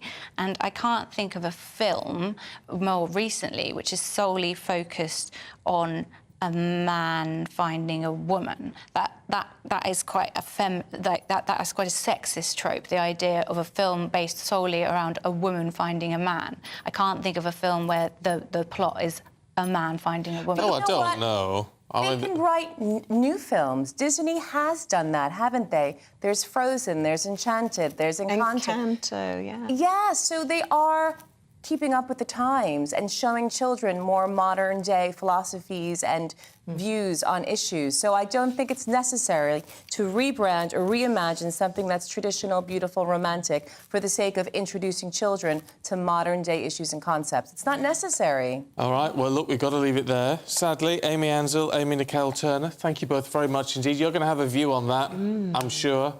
I'm pretty sure I know who you're going to agree with as well, but keep them coming through. All GB views News welcome. at gbnews.com. Stay tuned our way. We're going to be talking a bit more about inflation figures, how they affect you after this. The Live Desk with me, Mark Longhurst. And me, Pip Thompson. It's here Monday to Friday on GB News. From midday, we'll bring you the news as it breaks, whenever it's happening and wherever it's happening, from across the UK and around the world. Refreshing, feisty, but with a bit of fun too. If it matters to you, we'll have it covered on TV, radio and online. Join the live desk on GB News, the People's Channel, Britain's news channel. Weeknights on GB News from 6 p.m. You'll always get drama. Please stop, Michelle. I know, yeah. Please stop. Should I just shut up? Romance. You like me, I like you. There you go. There you are. Well, don't tell anybody. Adventure. Etc. That's the whole point. And action. Sergeant, we've been greeted by superstar panel that are already at it. They're fighting. It's going to be quite a show. Only on GB News, the People's Channel, Britain's news channel. So Jubes and Co, we tackle the issues of the day with real robust debate, both sides of the fence, battling it out with me in the middle with my forthright opinions and views. And often really interesting things happen because you start with a position and then by the end of the debate you find actually, well, I might not have thought about that one. What we need in this country is 2 new political parties. You should maybe think about doing a 2024 calendar. I'm Michelle Dewberry and I'm keeping you company right through until 7 o'clock this evening. GB News, the People's Channel, Britain's watching. Monday to Thursday, 9 p.m. till 11 p.m. Join me, Dan Wootton. I'll bring you the sharpest takes and hottest debates. Do you not believe in prisons? I don't believe in prisons. I'm completely stunned. I guarantee you there'll be no spin, no bias, no censorship. I actually was personally quite offended by it. And no reason to go to bed. So I guess they've always been quite woke. That's Dan Wootton tonight on TV, radio and online. Monday to Thursday from 9 p.m. till 11 p.m. on GB News. The People's Channel, Britain's news channel. In a world of dull and predictable radio and TV shows. Oh, hi. On Mark Dolan tonight, we've got big guests. We drill into the big stories of the day. The show adds up to a brilliant listening and viewing experience. Mark Dolan Tonight is the most entertaining current affairs show ever, and that's a fact. That's Mark Dolan Tonight, Friday, Saturday and Sunday from 9. Only on GB News, Britain's news channel. Like all families, we have arguments every now and then, but actually we agree on what the mission of GB News is, and that's the most fundamentally important thing. GB News provides the kind of platform that lets all voices be heard. We don't hold back. We're free to say what we really think. Just because some people who live in a tiny little Westminster bubble think that their particular story is important, that's not the most important story for me. And often there will be difficult stories, stories that you won't find on the establishment media. Because what people think in the north of England may be very different to what they're thinking in the home counties. We're going to carry on telling the world what life is really like for households up and down the UK. We love to be in your car, in your kitchen as you're having your breakfast. Whatever you're doing, you are part of the show. If it matters to you, it matters to us. Britain's watching. Britain's watching. Britain's watching. We're proud to be GB News, the People's Channel, Britain's news channel.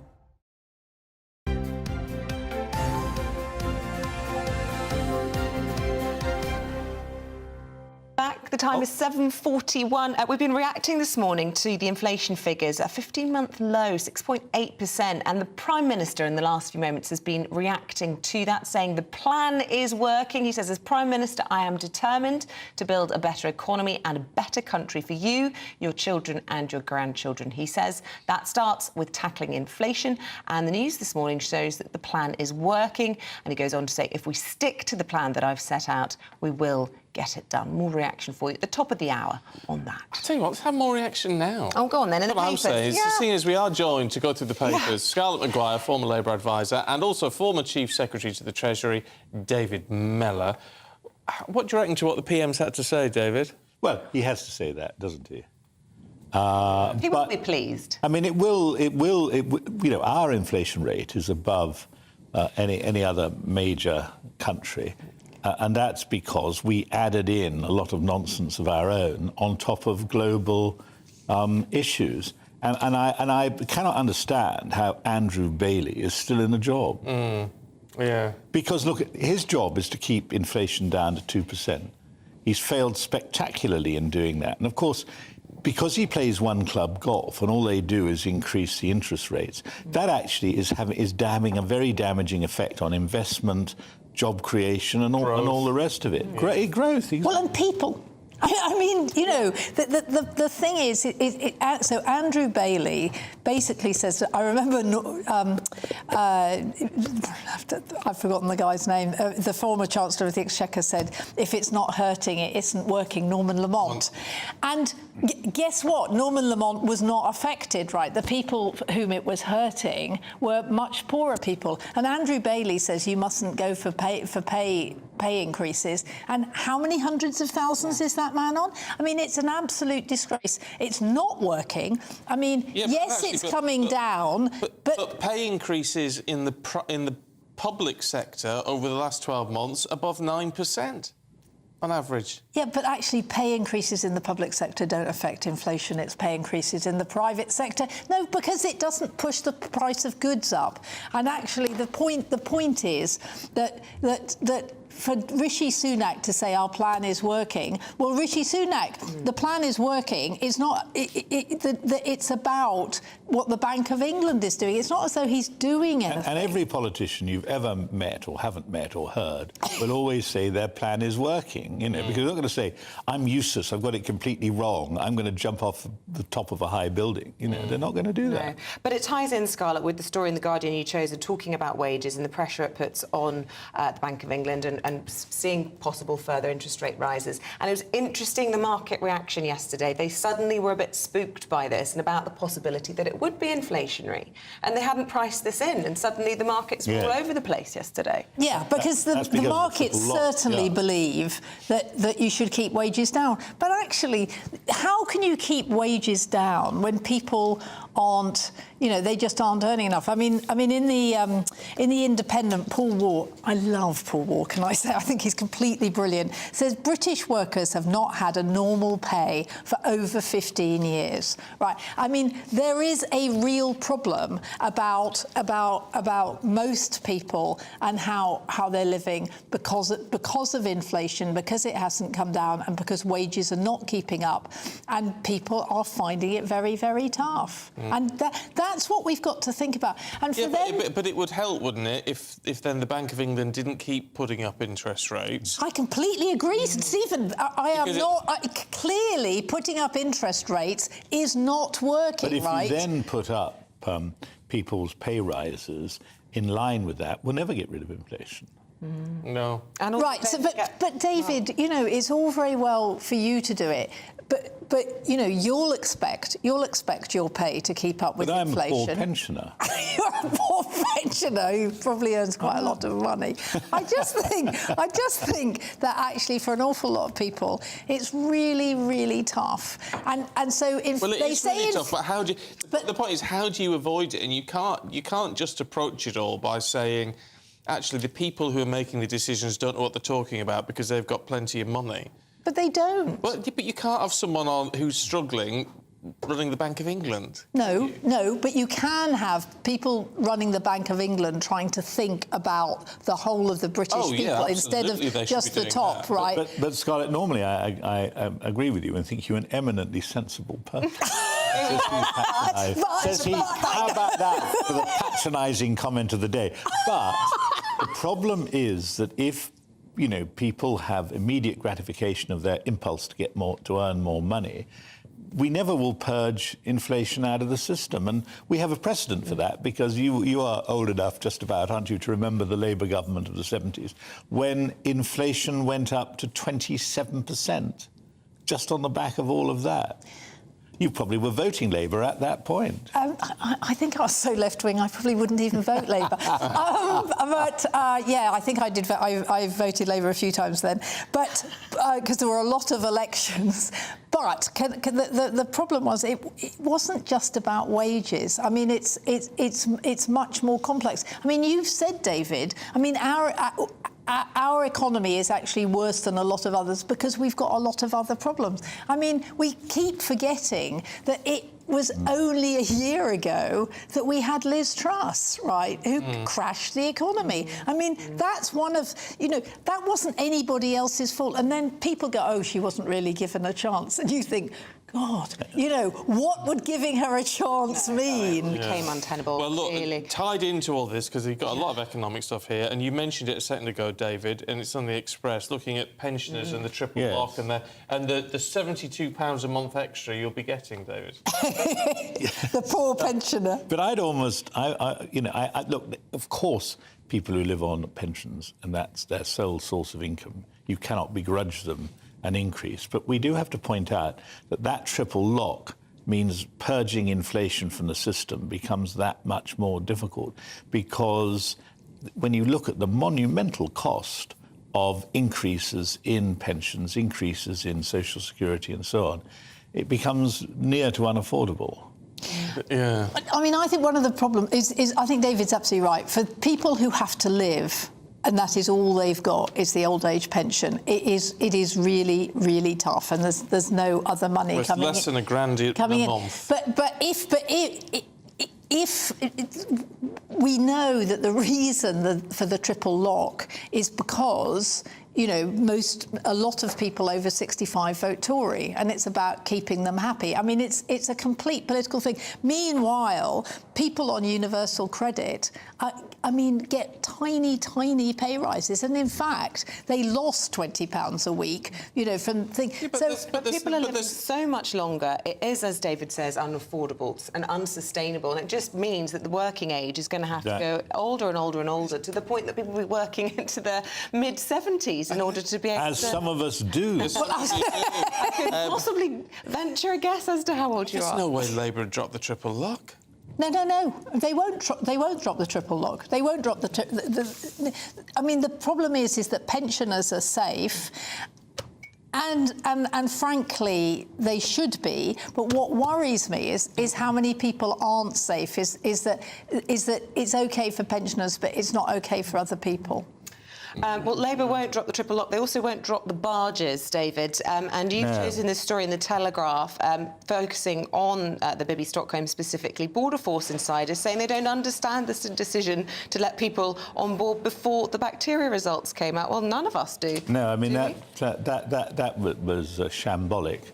Because it's not an unusual thing that when you've got one of these barges that has a water system, of course, but it's only in use intermittently, I think that what you get is the risk always of contamination. And for them to let people onto this wretched barge, I mean, I live only a few miles from that barge. I feel like going over there and blowing it up. I'm sick of it. But basically, the fact that that barge actually contained these various bugs will come as no surprise to anybody. So why didn't they check that? And you think, what's the point of having these people if they don't check these things? But they did. I mean, they did check. But the problem was... But they didn't wait for the results. No. And the reason they didn't wait for the results was because it was Small Boats Week. And so it was all about politics. It wasn't actually about reality. It was, we have to get those people onto the barge so that we can get the headlines. I think it's really quite frightening. There's a competition going on in this country. Who are the more useless? The Conservatives, Labour, civil servants? I mean, but you don't... I don't stand back and think to myself, that they're so good, they're doing so well, and all the rest of it. And, you know, I was proud to have been a Home Office Minister for 5 years, when the Home Office also contained the Ministry of Justice. It was a department with high morale, and it was a department that was, it was the original department in the Home Office. For it to become the sad shambles that it is today is really disappointing. But, in defence of the government, of the civil service, of the current political landscape, it is difficult. I mean, you could have the best minds trying to work out the solution to some of these issues, and you as Rishi Sunak, we know, very, very clever person, really struggling to grapple with what he's been, his But you see, he's a clever person, but he's inexperienced. I mean, when you think that... Well, when you look at the Home Secretary, I mean, when I first went to the Home Office, in January 1983, it's a long time ago, there was the Home Secretary, William Whitelaw, a powerful physical and powerful mental presence. As Margaret Thatcher memorably said, everyone needs a Willie. and who is the Willie at the moment? I mean, dear Suella Braverman, I'm sure she's kind to animals, helps old ladies across roads, but she isn't a Home Secretary. No, but actually, but you say, Isabel, that it's really difficult. But one of the reasons it's difficult is because it has been falling apart. I mean, you know. But is this politics getting in the way of actual operating a company, if you like? Well, OK, so there's no question about the barge, that it was politics. But the real problem that precedes the barge is the asylum system. And we are not putting money and resources into sorting out asylum so that we send people home or we make them refugees so that they can actually work. And instead, we spend £6 million a day putting people up in hotels. Barges are not the answer. The answer is to sort out the system, and it's been going wrong for ages. I'll tell you what the answer is, that we all need to sit down. Move on to the next subject. We're almost out of time. We need to sit down with a wagon wheel, David. Yeah, a wagon wheel. Why didn't you talk to me about wagon wheels? I used to stuff my face with wagon wheels when I was Not a kid. anymore? And I'm sitting out there watching on television, and you're talking to other people about wagon wheels. It's an outrage. It is an outrage. Fancy one if I can get a wagon. Do you have a wagon wheel? Well, no, I loved the marshmallow, but I thought the rest was rather boring. What are your left-wing memories of the 70s? Your snack of choice. Oh, dear. Tried to think. Sawdust. There you dust. Thank you, Stephen. Anyway, look, let's go check on your weather with Mark. The temperature's rising. Boxed Solar, proud sponsors of weather on GBNews. Good morning. For most areas, it's a dry and fine day today with lots of sunshine to come. There will be a few isolated showers, but most places will be dry, and with light winds, it will feel very warm as well. So here's the picture of them first thing on this Wednesday morning. A lot of dry, fine weather to start the day, sunshine from the word go. There will be more cloud again affecting parts of Scotland with a risk of a few showery outbreaks of rain here. But I don't think the showers quite as heavy as they were on Tuesday. Elsewhere then, we could see an isolated shower, but I think you'll be fairly unlucky to catch one. Most places will be dry, fine, sunny spells and feeling pretty warm as well, with light winds, temperatures reaching 14 in the far north to 25 or 26 towards the southeast, so feeling very warm in that sunshine. As we head through the rest of Wednesday into the evening and overnight, then more of the same then. Most places will be dry. Under those clear skies again, we could see some mist and fog patches, more cloud across Scotland with a few showers here, and then through the night some low clouds starting to filter down from the North Sea, so turning a bit cloudier here. Temperatures I don't think will be quite so low as they were on the previous night, but still towards the west some rural spots falling close to 9 or 10 degrees, so fairly cool end to the night here. Again, most places will be dry to start Thursday morning. Lots of sunshine again from the word go. A bit more cloud towards that east coast, slowly burning back towards the North Sea coastal areas. But again, we could just catch an isolated shower, but most places will be dry. Probably the warmest of the temperatures will be, I think, towards the west as we head through the afternoon, where in those light winds feeling very warm indeed. We could see highs reaching 23 or 24 degrees, but temperatures a little bit suppressed towards that east coast. I'll see you soon. The temperature's rising. Boxed Solar, proud sponsors of weather on GBNews. Poor David Mellor's in a right faff of a wagon wheels now. He's on the search. It's urgent. We need a rider of wagon wheels before the next paper review. We get one review. biked in. We'll see what we can do. Look, you've got the latest coming up. What you get for breakfast is something that, if we do our jobs right, you will wake up to news that you didn't know the night before. It's a conversation. It's not just me and Eamonn. We want to get to know you, and we want you to get to know us. From 6, it's Breakfast with Eamonn and Isabel. Monday to Thursdays on GB News, Britain's news channel. Westminster is going around in ever-decreasing circles, followed by the media. Britain is broken. How on earth did we get into this mess? But more importantly, how do we get out of it? Join me at 7 p.m, Monday to Thursdays on Farage, here on GB News. We will have open, rational debate. We've got to work out how Britain moves forward from this. Join us here on GB News, the People's Channel. Britain is watching. When the news happens, it happens here. And really important breaking news. Breaking news this morning. On TV, radio and online, the news starts here on Britain's Newsroom. All the biggest stories and the answers that you need from across the UK and beyond. Join Britain's Newsroom from 9:30 on GB News. The People's Channel, Britain's news channel. Join me, Patrick Christie's, Monday to Friday, 3 till 6. We tackle the day's news agenda like you've never seen before. It's high tempo, high octane, the most controversial topics and the best guests. You will not be able to take your eyes and ears off it. I'm not afraid to ask the questions that you really want answered. 3 till 6 p.m, Monday to Friday on GB News, the People's Channel, Britain's news channel. People in Britain, they love free speech, but they also love fair play. I don't care if I'm speaking somebody from a trade union, from the Labour Party, somebody from the SNP. And I think the viewers like to see that actually we can challenge one another, but in a positive way. We think we ask the questions that people want to ask, and often we ask the questions that we wanted to ask in Parliament but never got the chance to ask. So join us every Saturday, 10 a.m. till noon on GB News, Britain's news channel. Hi, I'm Dan Wootton. You can watch me live on GB News Monday to Thursday from 9 p.m. And did you know that you can also watch and listen live on our website, gbnews.com? You'll always be up to date on the latest breaking news, as well as enjoying the best stories, opinions and shows. You can even join the debate under our live player as you're watching. So head straight to gbnews.com on TV, radio and online. GB News, Britain's news channel. It's all about family, being in people's living rooms, all the interaction and getting to know who our viewers and listeners are. When I was young, my dad used to say, "Nana, stop arguing." I wanted an outlet that would enable me to give my opinion.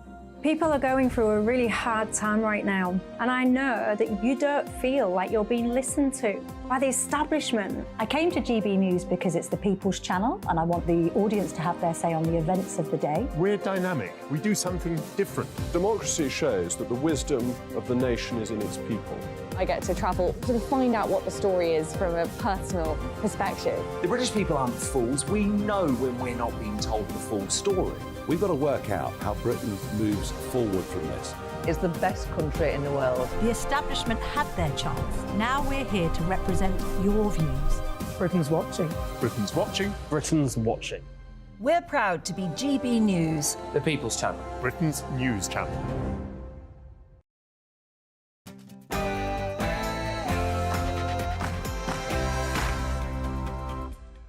Good morning to you. It's 8 o'clock on Wednesday, the 16th of August. Today, inflation has slowed to a 15-month low of 6.8%. But is this a sign of more promising times ahead? Ryanair has come under fire after it charged an elderly couple over £100 for printing the wrong boarding passes. So we're asking, are we living in an era of digital exclusion? Now, according to a leaked police email, a 20-mile-an-hour speed limit in Wales, which they're looking at bringing in across all residential areas, could negatively impact emergency response times. We'll bring the latest on that. And we've got your forecast a little bit later in the programme. Hello, most areas had a dry day on Tuesday, but will that fine weather continue as we head into Wednesday? Find out all the details with me here on GB News. Morning to you. I'm Stephen Dixon. And I'm Isabel Webster, and this is Breakfast on GB News.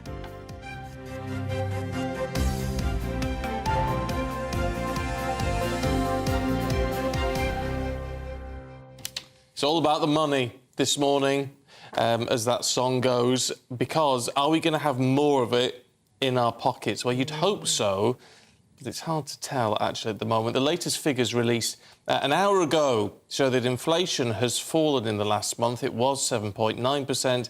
It's now down to 6.8%. Well, both the Chancellor and the Prime Minister have said this morning that the latest Consumer Price Index, which is the headline measure of inflation, shows that their plan is working. And let's talk to Liam Halligan, who is the man you need to listen to when it comes to all this. I wish my kids Liam. watched this show. I'll tell you, it's true.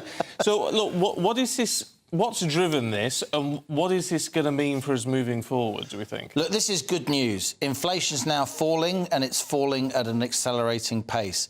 8.7% during the year to May. The Consumer Price Index was up 7.9% during the year to June, 6.8% we've just learned from the year to July. Still a lot bigger than the Bank of England's 2% target, but we're going in the right direction. What's driving it? Cheaper energy prices in particular, and cheaper producer input prices, as I've been saying for some time, the producer price input inflation figure, that's the cost of the stuff that firms need to provide the goods and services that they then sell to us. Producer input prices, it's not just that the inflation of them has come down, producer input prices are actually falling now. And that includes energy, that includes other raw materials. So this is good news.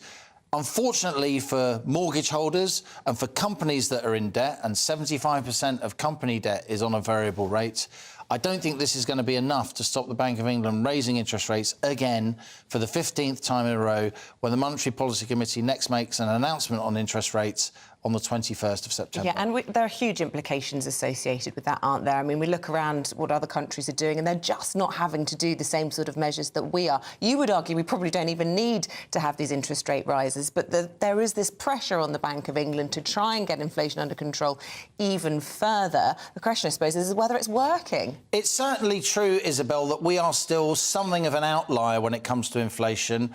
This 6.8% number compares to inflation across the Eurozone of now 5.3% in July and 3.2% in the US.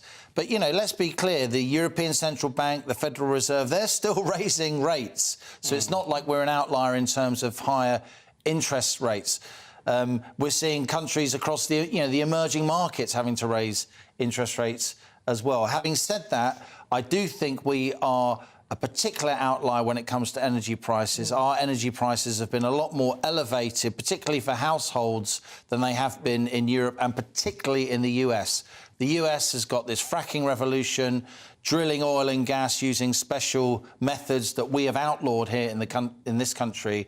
The upshot of that is that energy prices in the US for firms and households are about a third of ours, and that makes a big difference. Yeah, it does make a big difference.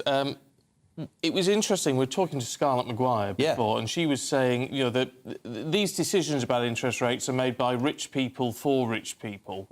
I guess what she's saying is she's looking at they're all just looking at the macroeconomy rather than looking at the individual impact on ordinary people up and down this country. That suggests, doesn't it, that she may have a very valid point, that the MPC is actually too much of a group think now. We need outliers in there, don't we? I completely agree that the MPC is riven with groupthink. There was actually one member of the MPC, the 9 economists at the Bank of England, who earlier this month, when interest rates went up, she actually voted the way I would have voted to keep rates on hold, but it was just one of the 9. I don't think there's a sort of class war thing going on here, so I disagree with Charlotte in that sense, but she's bang on the money when it comes to the fact that the MPC does need more grit in the oyster. It needs credible outsiders who are willing to go against consensus opinion, because we know, Stephen and Isabel, that during 2020, 2021, when some of us were saying, look, when lockdown ends, there's going to be a massive inflation because you've got all these shuttered firms that have been cooped up, and there's going to be a wall of demand, and that's going to push up inflation. Way before the war in Ukraine. Even before the war in Ukraine, inflation was already at a 30-year high as we came out of lockdown. No one on the MPC was talking about that, though some of us outside the MPC were. On the MPC, they were saying, oh, don't worry about inflation. If it comes back, transitory, it'll be transitory. And people like me who were issuing these warnings that were clear in the financial markets, if you know how to read the graphs, were kind of shunned and pushed to one side. I hope that the MPC learns a lesson here and starts to acknowledge the mistakes that it's made and starts to get people onto the MPC who aren't just the usual well-behaved, nice, Treasury-appointed suspects from the same kind of magic circle. We've got a lot of really smart outsiders in this country. We need to start using them so we stop making mistakes. Liam, there'll be people at home watching and listening to this, hearing us talking about this being good news, who'll be scratching their heads thinking, yes, it's moving in the right direction, but goods and services, the things I'm paying for, are still 6.8% more expensive than this time last year, and they are struggling. And there are risks, aren't there, when you've had volatile inflation, that actually it won't ever come down and stay low like we all got used to. There's some rumours it could go up again by the end of the year with energy prices going up. I mean, it should be low during the summer, right? There's certainly a geopolitical danger here where energy prices could spike again if the war in Ukraine really, to coin a phrase, kicks off. But if that does happen, if those geopolitical dangers do spill into the open, then the solution to that will be nothing to do with raising interest rates again. And I think that's worth keeping in mind if you're a member of the MPC. Look, the fact that inflation's come down means that mortgage rates will start coming down soon. Some lenders are already bringing interest rates down for mortgage holders because they can see that interest rates are close to their peak now, and this number will help that. But I don't think we're quite there yet. What I would say, and I haven't mentioned it so far, food price inflation still really elevated. It was 17.3% food price inflation during the year to June, 14.9% during the year to July. So still very elevated. And politicians and others will be pointing fingers at supermarkets saying, come on, look at these producer input prices. They're sharply down. When are you going to pass those reductions on? Yeah. OK, let's hope so. Liam, as always, thanks very much indeed. Well, I'm sure that cry will be echoed by our consumer lawyer, Dean Dunham, who's going to give us his take on the inflation figures this morning, because we'll be all at home trying to work out what this means for us. We want to see prices coming down, don't we, Dean? We do. Good morning. How do I follow Liam back there? He obviously is the expert on this. But yes, we do need to see prices coming down. Let me just say this, because I know there'll be people at home that are not really sure what all of this inflation stuff means. People ask me all the time, and putting it in its simplest form, inflation, as you've been saying, is the rate at which prices are increasing. We have this virtual basket that the Office of National Statistics have of goods, everyday goods and services. They measure the prices. And Isabel, as you just said, from last year, prices are up 6.8%. But the good news is those prices are coming down, but it is going to hit the pockets still of the consumer, which is the real problem. And my concern is we're talking about, will the Bank of England increase interest rates in September? Yes, it will. It will, because despite the fact inflation is down, we need to get it down to 2%. That's the target. How do we do that? Well, the Bank of England, the number one tool it has in its chest is to say, we're going to increase interest rates. That means it hits the pockets of consumers. Well, where are we, though? Almost on a sort of legal footing with this when it comes to, as Liam was pointing out, things like, food inflation, food price inflation, 14% at the moment. There is an argument to say, isn't there, that there is an element of greedflation going on with some retailers. Do we have any way of tackling that?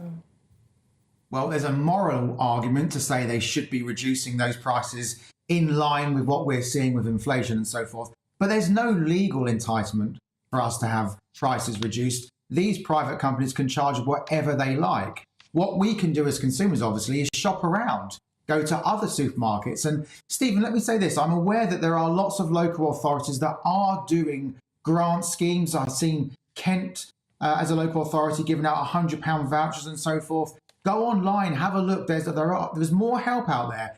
Why we don't all know about this help, I do not know, but it's there if you go online and try and find it. But let me just come back to your question. Is there a legal obligation on these supermarkets to reduce prices? No. Should they be doing that? Of course they should. Speaking of legal matters, probably the biggest legal contract most people will ever enter into, if they're lucky enough to own their own home, is a mortgage. There's always this time lag, isn't there, between inflation and then interest rates and what it means for people's mortgages. If you were somebody who perhaps got a mortgage 3 years ago looking to remortgage, would you be feeling nervous today or feeling a little bit encouraged? Well, I would be feeling nervous, but we do know that several of the major lenders have come out before today's announcement and said, we are going to reduce mortgage rates. That's good news. As Liam says, they can foresee what's going to happen with interest rates in the future. So I think it's good news for the consumer with mortgages, because this could have been a huge disaster. It's not. Would I be nervous? Of course, I'd be nervous. For the last year, I would have been nervous, and perhaps for the last 2 years, because we live in uncertain times, especially with things like mortgages. And people need to be thinking now, do I fix my mortgage rate? Do I go on a variable? Really difficult decision. It's the time to get advice from a broker, I think. Yeah, well, look, on that, you're the nearest thing we've got to a broker this morning, Dean. I hate to put the pressure on you.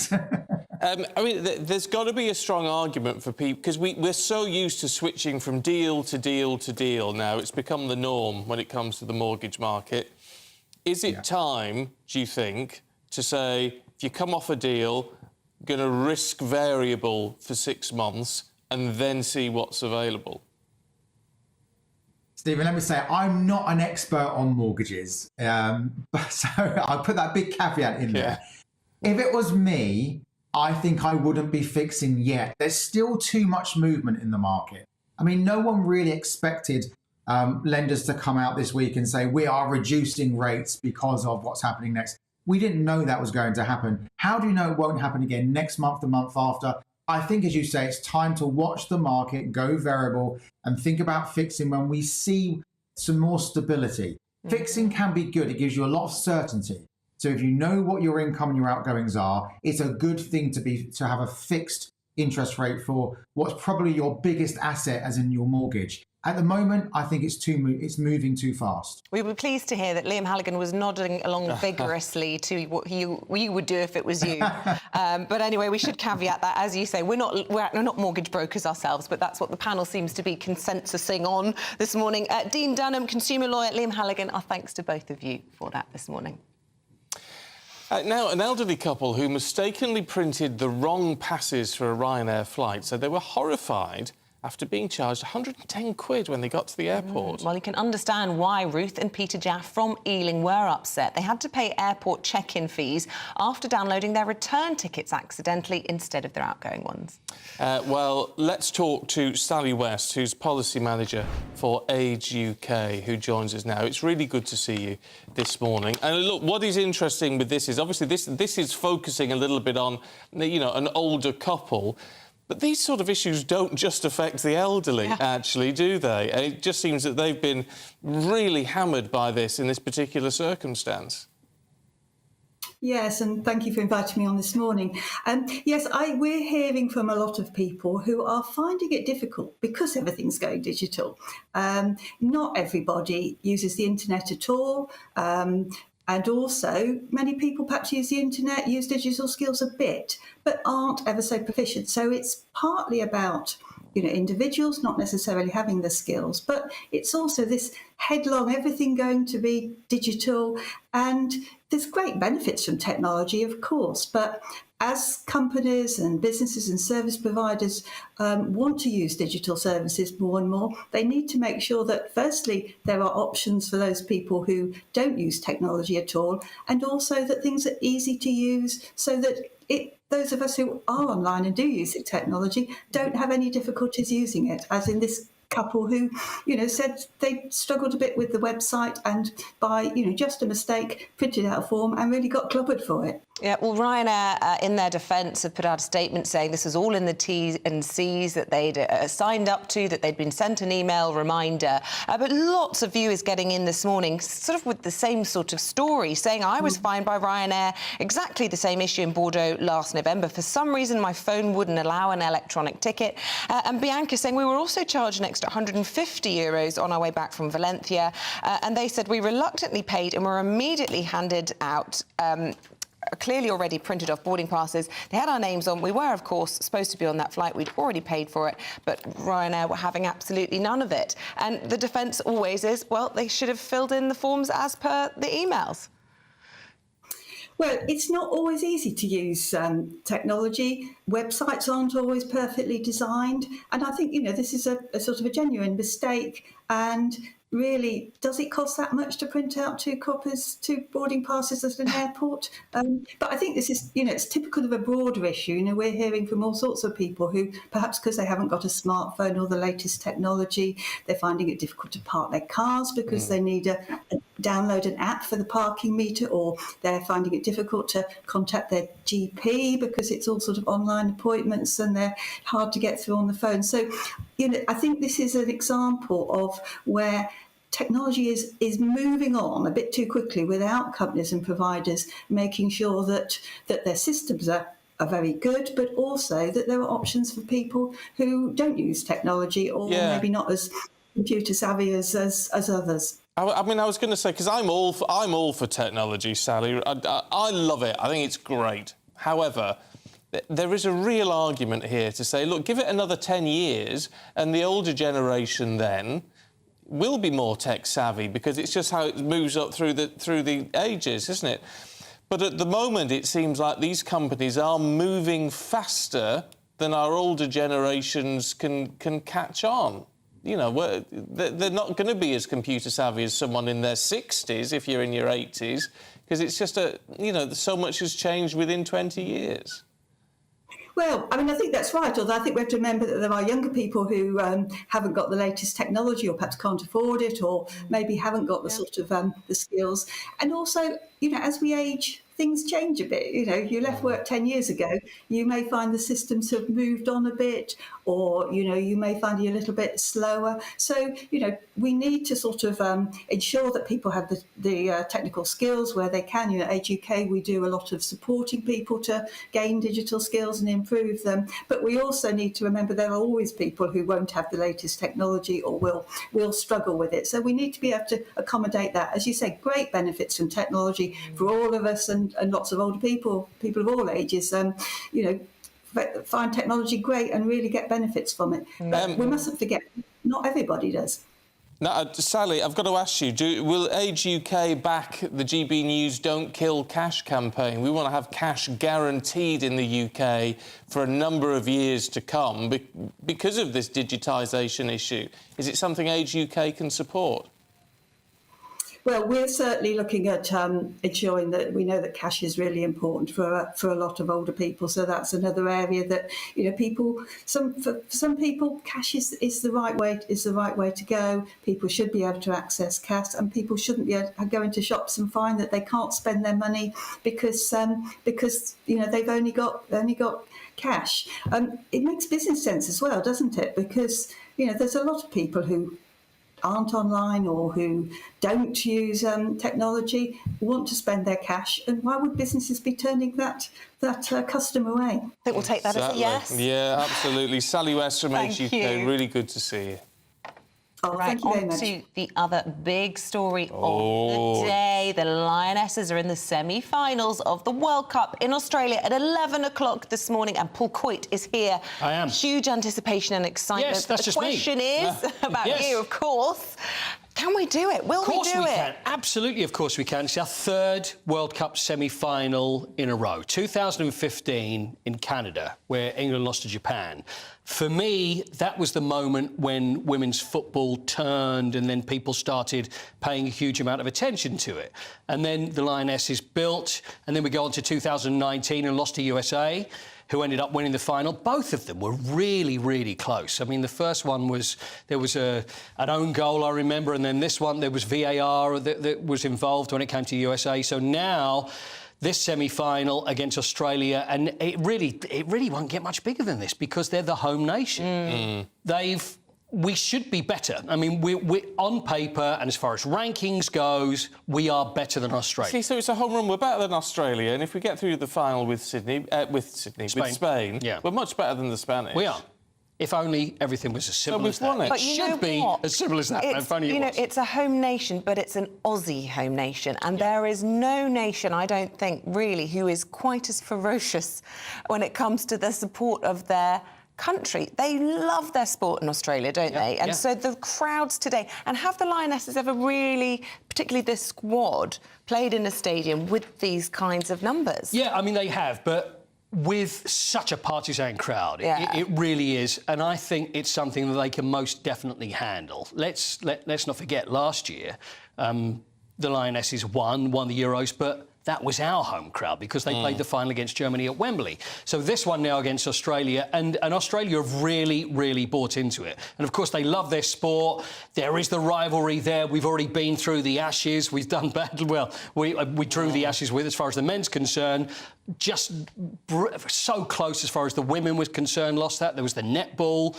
which happened recently, which we lost. And also when it's almost like they're in our Achilles heel, which is a real worry, because in the Olympics, Team GB played against Australia, so it was a Great Britain team. 9 of them were England players anyway, lost against Australia, played Australia in April, lost against Stop Australia. it, Paul, I don't know stop whether- talking. No, it makes it our time. See, you see how I'm working, you see. So I'm tempting fate. So I'm saying, oh, well, maybe this is how it goes.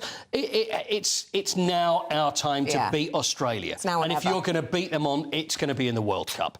And it's that extra step we need to make, and this is now the time. All about momentum, building, building, building. We're now really going to start playing better and then get to the final. Yeah.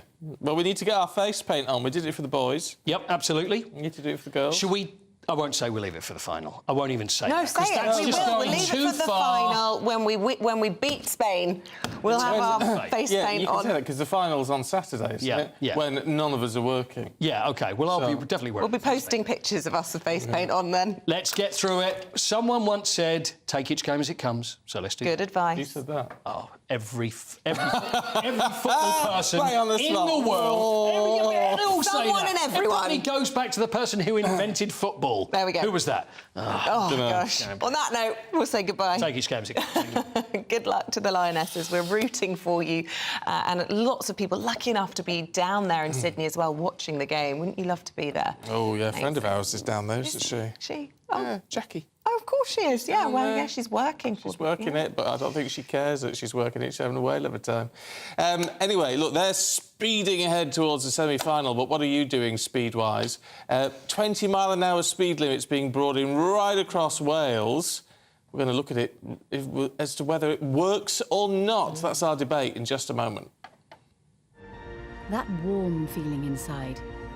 From Boxed Boilers. Proud sponsors of weather on GB News.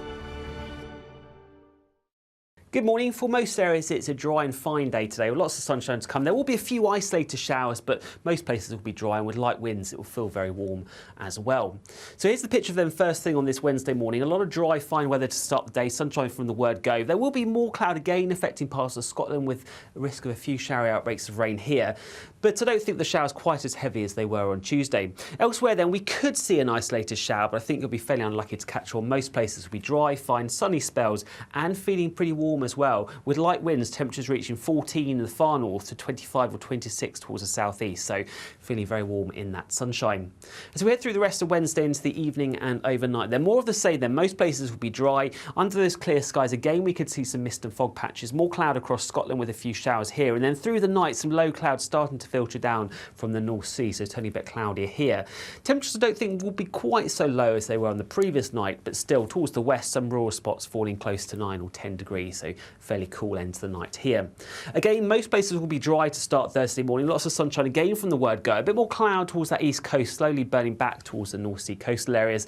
But again, we could just catch an isolated shower, but most places will be dry. Probably the warmest of the temperatures will be, I think, towards the west as we head through the afternoon, where in those light winds feeling very warm indeed. We could see highs reaching 23 or 24 degrees, but temperatures a little bit suppressed towards that east coast. I'll see you soon.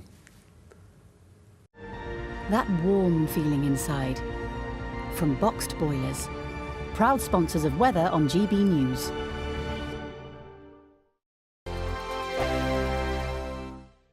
The Live Desk with me, Mark Longhurst. And me, Pip Thompson. It's here Monday to Friday on GB News. From midday, we'll bring you the news as it breaks, whenever it's happening and wherever it's happening, from across the UK and around the world. Refreshing, feisty, but with a bit of fun too. If it matters to you, we'll have it covered on TV, radio and online. Join the Live Desk on GB News, the People's Channel, Britain's news channel. Weeknights on GB News from 6 p.m. You'll always get drama. Please stop, Michelle. I know, yeah. Please stop. Should I just shut up? Romance. You like me, I like you. There you go. There you are. Well, don't tell anybody. Adventure. Etc. That's the whole point. But and action. Sergeant, the big green, my superstar panel that are already at it. They're fighting. It's going to be quite a show. Only on GB News, the People's Channel, Britain's news channel. So Jubes and Co, we tackle the issues of the day with real robust debate, both sides of the fence, battling it out with me in the middle with my forthright opinions and views. And often really interesting things happen because you start with a position and then by the end of the debate you find actually, well, I might not have thought about that one. What we need in this country is 2 new political parties. You should maybe think about doing a 2024 calendar. I'm Michelle Dewberry and I'm keeping you company right through until 7 o'clock this evening. GB News, the People's Channel, Britain's watching. Monday to Thursday, 9 p.m. till 11 p.m. Join me, Dan Wootton. I'll bring you the sharpest takes and hottest debates. Do you not believe in prisons? I don't believe in prisons. I'm completely stunned. I guarantee you there'll be no spin, no bias, no censorship. I actually was personally quite offended by it. And no reason to go to bed. So I guess they've always been quite woke. That's Dan Wootton tonight on TV, radio and online. Monday to Thursday from 9 p.m. till 11 p.m. on GB News. The People's Channel, Britain's news channel. In a world of dull and predictable radio and TV shows. Oh, hi. On Mark Dolan tonight, we've got big guests. We drill into the big stories of the day. The show adds up to a brilliant listening and viewing experience. Mark Dolan Tonight is the most entertaining current affairs show ever, and that's a fact. That's Mark Dolan Tonight, Friday, Saturday and Sunday from 9. Only on GB News, Britain's news channel. Like all families, we have arguments every now and then, but actually we agree on what the mission of GB News is, and that's the most fundamentally important thing. GB News provides the kind of platform that lets all voices be heard. We don't hold back. We're free to say what we really think. Just because some people who live in a tiny little Westminster bubble think that their particular story is important, that's not the most important story for me. And often there will be difficult stories, stories that you won't find on the establishment media. Because what people think in the north of England may be very different to what they're thinking in the home counties. We're going to carry on telling the world what life is really like for households up and down the UK. We love to be in your car, in your kitchen as you're having your breakfast. Whatever you're doing, you are part of the show. If it matters to you, it matters to us. Britain's watching. Britain's watching. Britain's watching. We're proud to be GB News, The People's Channel, Britain's news channel.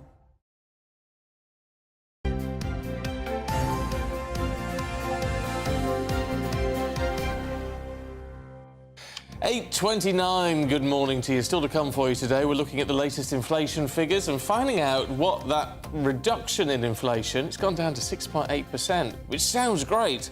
What's it going to mean for your pocket and mine? And we're asking, what's new, Pussycat? The clearest ever photo of a big cat has been spotted in the British countryside, but we're asking just how common is this occurrence? It's August, had anybody guessed?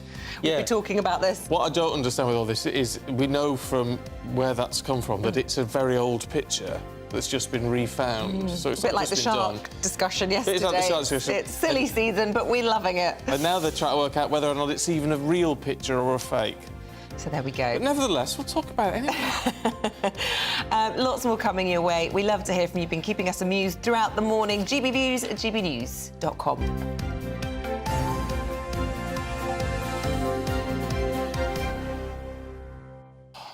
Snow White and the 7 magical creatures has got you going this morning. Steve says, why do we always have to be sending subliminal messages to children? Why can't we allow them to watch something that is pure entertainment and innocent? These are all adult agendas, so put them in adult movies and leave the kids to just enjoy. I get your point. I sort of agree with you. And Donna says, I'm a very independent, successful woman. I watched all the Disney classics. It didn't stop me doing anything. And that's the point. The idea that watching a Disney movie is going to set the course of your life path is a little bit wild, isn't it, as an idea? Yeah, but anyway, keep those thoughts coming. If they could turn Snow White into a snowflake, some people were suggesting this morning. Oh, very good. Well, I'm surprised they're allowed to call her Snow White anymore. Well, yes. I did wonder if they're going to go that far. Controversial. Apparently, Prince Charming is a stalker. He's now viewed as a stalker, so he's not allowed in this movie. There's no love interest at all. What's the point? From something that we know you don't like to something you like even less, I suspect, and that is 20-mile-an-hour speed zones. And from September the 17th, that speed limit will be set across most residential roads in Wales, making Wales one of the world's first countries to have a default of 20 miles per hour. Now, some campaigners have welcomed the changes, of course, but others protesting the plans, with one Welsh Assembly member describing it as completely bonkers. So this morning we are asking whether or not these speed limits are the way forward or not. Would that imposition result in a whole new batch of issues, including apparently delaying emergency services getting to crises? So we'll be debating that. Well, Anne Assembly is National Campaign Manager of 20's Plenty, so thinks it's all great. And the Conservative Party representative for the Rhondda Valley, Natalie Bowen, believes that these Welsh Government plans are comparable with lunatics having taken over the asylum. Good morning to you both and a very warm welcome. Oh, I'm glad to see you've got strong feelings about this then, both of you. We don't like people to sit on the fence in a debate. Where should we start? Where do you want to go, Stephen? I think we should start with Anna, because, look, I mean, you know why people want 20. You know, it's all about road safety. It's about safety if you have an accident. But actually, is it really realistic? Do we really need to be going down that route? It helps people travel not just safer, but with less stress. Particularly, for instance, if you're one of the 500,000 children in Wales and you want to get around, you can only do that safely if adults slow down for you. Also, households, not all of them have cars. There are 300,000 households who have no car or van, and 600,000 people who've got concessionary travel passes. They are walking or cycling to the bus or train stop. They want lower speeds. Well, shouldn't they be walking on the pavement, Anna? Improving their quality of life. Shouldn't they be walking on the pavement? People do walk on the pavement, but obviously they cross the road to get to stops and train stations. Yeah, it's hardly a nightmare to cross over a road where you just wait until there's no traffic. Depends on how fast you walk, doesn't it? Oh. Well, OK, let's bring in Natalie into all of this. We can hear from Anna there that she thinks that these are brilliant for safety. You don't agree? No, quite the opposite, to be fair. I mean, you have to sort of define safety. You know, is safety emergency services being able to get to where they need to in a timely fashion? Is safety people with severe physical disabilities like my spouse being able to drive around in a car, which is their sole source of mobility, of independence, by the way, in a comfortable way? You know, is safety having to take a relative to the hospital? Because let's face it, they've been getting rid of the ambulances slowly but surely in Wales, haven't they? And finding that you have to spend the majority of that journey at 20 miles an hour. I'm unsure as to how this makes things safer, to be honest. Come back and just challenge. I wasn't really clear, Natalie, how it's more uncomfortable to drive a car at 20 miles an hour for somebody who's got a disability than at 30 miles an hour. And just explain to me how that works. Okay, basically, my spouse has got numerous spine conditions, and the amount of issues that it would cause to drive the car at 20 in comparison to 30 miles an hour. And by the way, these 20-mile-per-hour zones are already in force in certain areas, like Roggett, for example, which is where we drive through quite frequently. Having to maintain 20 miles an hour causes unnecessary strain and pain to my spouse, whereas being able to drive on a normal road at 30, 40, or, you know, a sensible speed for a sensible vehicle obviously causes considerably less strain. OK, look, Anna, in all this, I mean, we do know, I mean, Natalie raised it there about emergency services, but from a leaked memo, we do know the police in Wales are concerned about this. They do think it's going to impact what they're going to be able to do. Mark Travis, whose email that was, clarified that it makes no discernible difference to emergency times, and it's actually easier to pass a slower vehicle than a faster one. What about those people who say, actually, because of all these 20-mile-an-hour limits, people are so worried about getting tickets and being fined or perhaps even losing their licence, that people are actually looking at their dashboards more than they are at the road, and perhaps it's even more dangerous to be doing 20 miles an hour all the time consistently across the country of Wales in most residential areas? We know from evidence elsewhere that about 12,000 people will be less injured over the next 10 years. That's from Edinburgh Napier University. So it's certainly safer to drive slower. OK, look, just finally, let's put that point to Natalie. If there's clear evidence that it is going to be safer for pedestrians, for those people on the road who are not driving, that's hard to be argued with, isn't it? No, not really. I'd like some quantification on that particular study, to be honest with you. You know, it's great to have a piece of paper that you can wheel out to prove your theories, but with respect, what this is going to do is negatively impact people with disabilities, negatively impact the emergency services, negatively impact small businesses, and actually, as is customary with most Welsh Government policies, really negatively impact the working class communities of Wales. OK, we've got to leave it there. Anna, Natalie, good to see you both. Thanks very much indeed. Bet you've got a view on that. Let us know. GBviews at gbnews.com. Right, stay with us. Coming up, we'll be going through the papers and we'll also be crossing live to Dover, where the UK maritime authorities are on red alert for an uptick in crossings in the next few days. What you get for breakfast is something that, if we do our jobs right, you will wake up to news that you didn't know the night before. It's a conversation. It's not just me and Eamonn. We want to get to know you, and we want you to get to know us. From 6, it's Breakfast with Eamonn and Isabel. Monday to Thursdays on GB News, Britain's news channel. Westminster is going around in ever-decreasing circles, followed by the media. Britain is broken. How on earth did we get into this mess? But more importantly, how do we get out of it? Join me at 7 p.m, Mondays to Thursdays on Farage, here on GB News. We will have open, rational debate. We've got to work out how Britain moves forward from this. Join us here on GB News, the People's Channel. Britain is watching. When the news happens, it happens here. And really important breaking news. Breaking news this morning. On TV, radio and online, the news starts here on Britain's Newsroom. All the biggest stories and the answers that you need from across the UK and beyond. Join Britain's Newsroom from 9:30 on GB News. The People's Channel, Britain's news channel.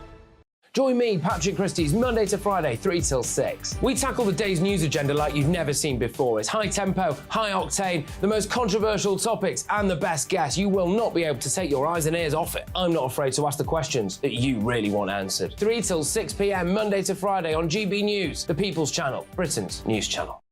People in Britain, they love free speech, but they also love fair play. I don't care if I'm speaking somebody from a trade union, from the Labour Party, somebody from the SNP. And I think the viewers like to see that actually we can challenge one another, but in a positive way. We think we ask the questions that people want to ask, and often we ask the questions that we wanted to ask in Parliament but never got the chance to ask. So join us every Saturday, 10 a.m. till noon on GB News, Britain's news channel. Hi, I'm Dan Wootton. You can watch me live on GB News Monday to Thursday from 9 p.m. And did you know that you can also watch and listen live on our website, gbnews.com? You'll always be up to date on the latest breaking news, as well as enjoying the best stories, opinions and shows. You can even join the debate under our live player as you're watching. So head straight to gbnews.com on TV, radio and online. GB News, Britain's news channel. It's all about family, being in people's living rooms, all the interaction and getting to know who our viewers and listeners are. When I was young, my dad used to say, no, stop arguing. I wanted an outlet that would enable me to give my opinion. People are going through a really hard time right now, and I know that you don't feel like you're being listened to by the establishment. I came to GB News because it's the People's Channel, and I want the audience to have their say on the events of the day. We're dynamic. We do something different. Democracy shows that the wisdom of the nation is in its people. I get to travel to find out what the story is from a personal perspective. The British people aren't fools. We know when we're not being told the full story. We've got to work out how Britain moves forward from this.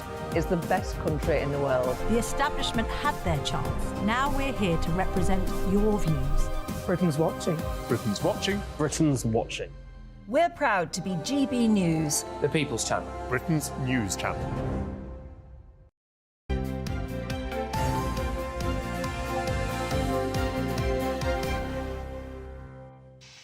We are going through the papers this morning with the former Chief Secretary to the Treasury, David Mellor, and former Labour advisor Scarlett Maguire. Welcome back to both of you. Scarlett, you want to start with a court story and actually a sort of a DNA failure on behalf of the police. Absolutely fascinating story. It's fascinating and it's terrible. So this guy, Andrew Malkinson, was in jail for 17 years and he was completely innocent.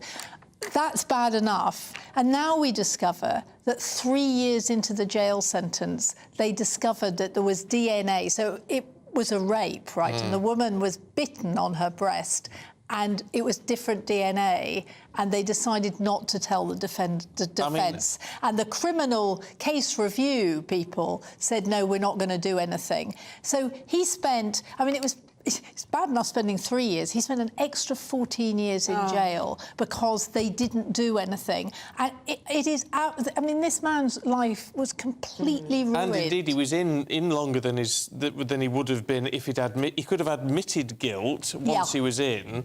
And they would have let him out sooner than they did. He stayed in longer because he refused to say that he'd done it. Yeah, and he's only out now, because somebody was convinced and actually took his case to appeal. It is absolutely dreadful. But to then find out that they knew and didn't do anything is...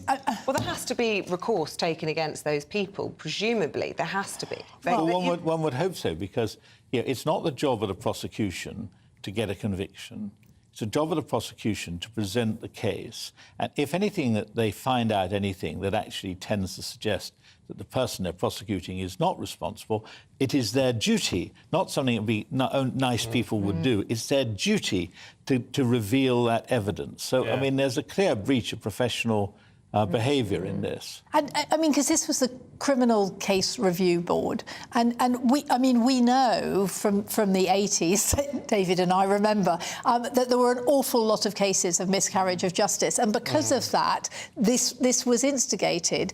And yet it was the same thing. And it's this incredible thing that, you're absolutely right about the prosecution, but it never happens. No. The prosecution do not say, oh, we might have got it wrong. There's a whole thing is it's better to pretend to be right when you're wrong than to admit to making a mistake, even though it's a person's life. It's horrific. Look, Scarlett, we're just going to break away just for a second. We'll come back to you in just a moment. But we've got breaking news this morning that the UK Border Force and maritime authorities are on red alert, apparently, to more people trying to cross the Channel illegally over the next few days. Our Home and Security editor, Mark White, has the latest from Dover. What are they saying, Mark?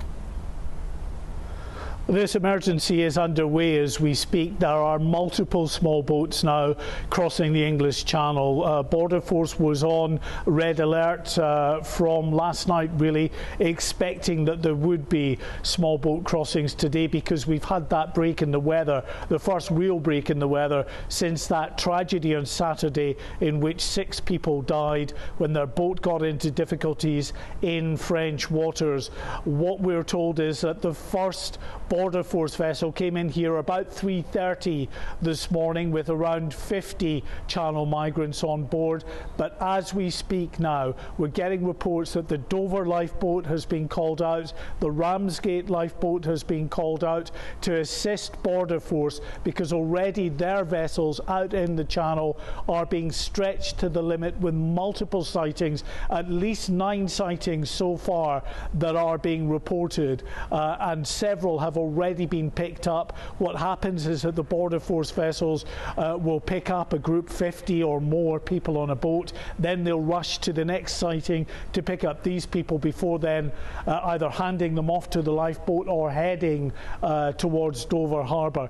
As I say, this is going to be a very significant day of migrant activity, and remember, just last week we broke the one-day record for those crossing in a single day with 755 5 people crossing in a single day. This year, that record broken. We may well be heading towards that today, because already at this early point in the day, multiple reports of small boats now crossing the channel. OK, Mark, and I know you'll be keeping a close eye on that for us, and we'll cross back to you with any developments from the channel. Thank you very much for now. But it ties in very well in our pay-per-view, David, to the story that you've chosen about people smugglers and the way that they are capitalising and taking advantage not only of things like the weather, but an interesting shift in who seems to be behind or indeed vying to be behind the majority of these crossings. It is said, and what seems to be quite a well-informed piece in the Times, page 6, that Afghans are now taking over the people smuggling, it having previously been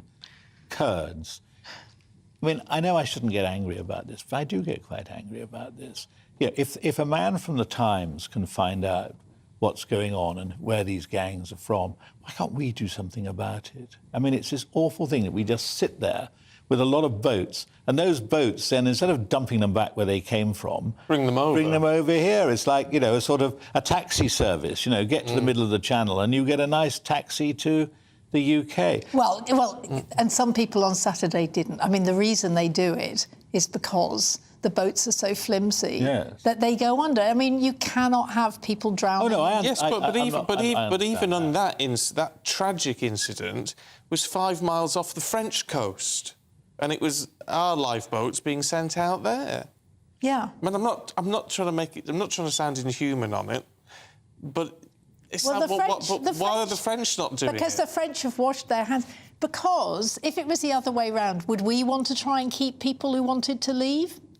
I mean, I can understand. The French just wash their hands of it. I mean, take our money, was it 500 million? I know. And then have a few bottles of wine and don't do what. Well, the argument. I mean, we spoke to the government about this yesterday, and they said that since this 480 million had been paid to the French, there had been a significant reduction in the number of increase in interceptions. That's how you phrased it.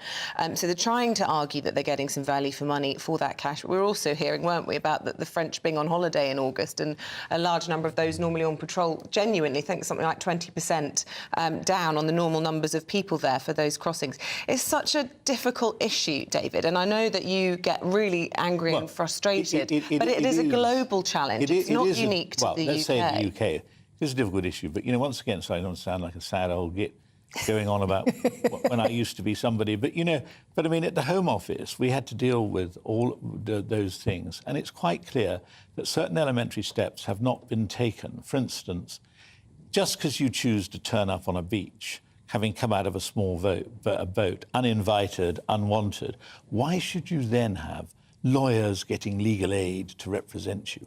Why should you then have judges who, just because you end up on a beach somewhere, can start hearing whether or not you have a valid case? Particularly.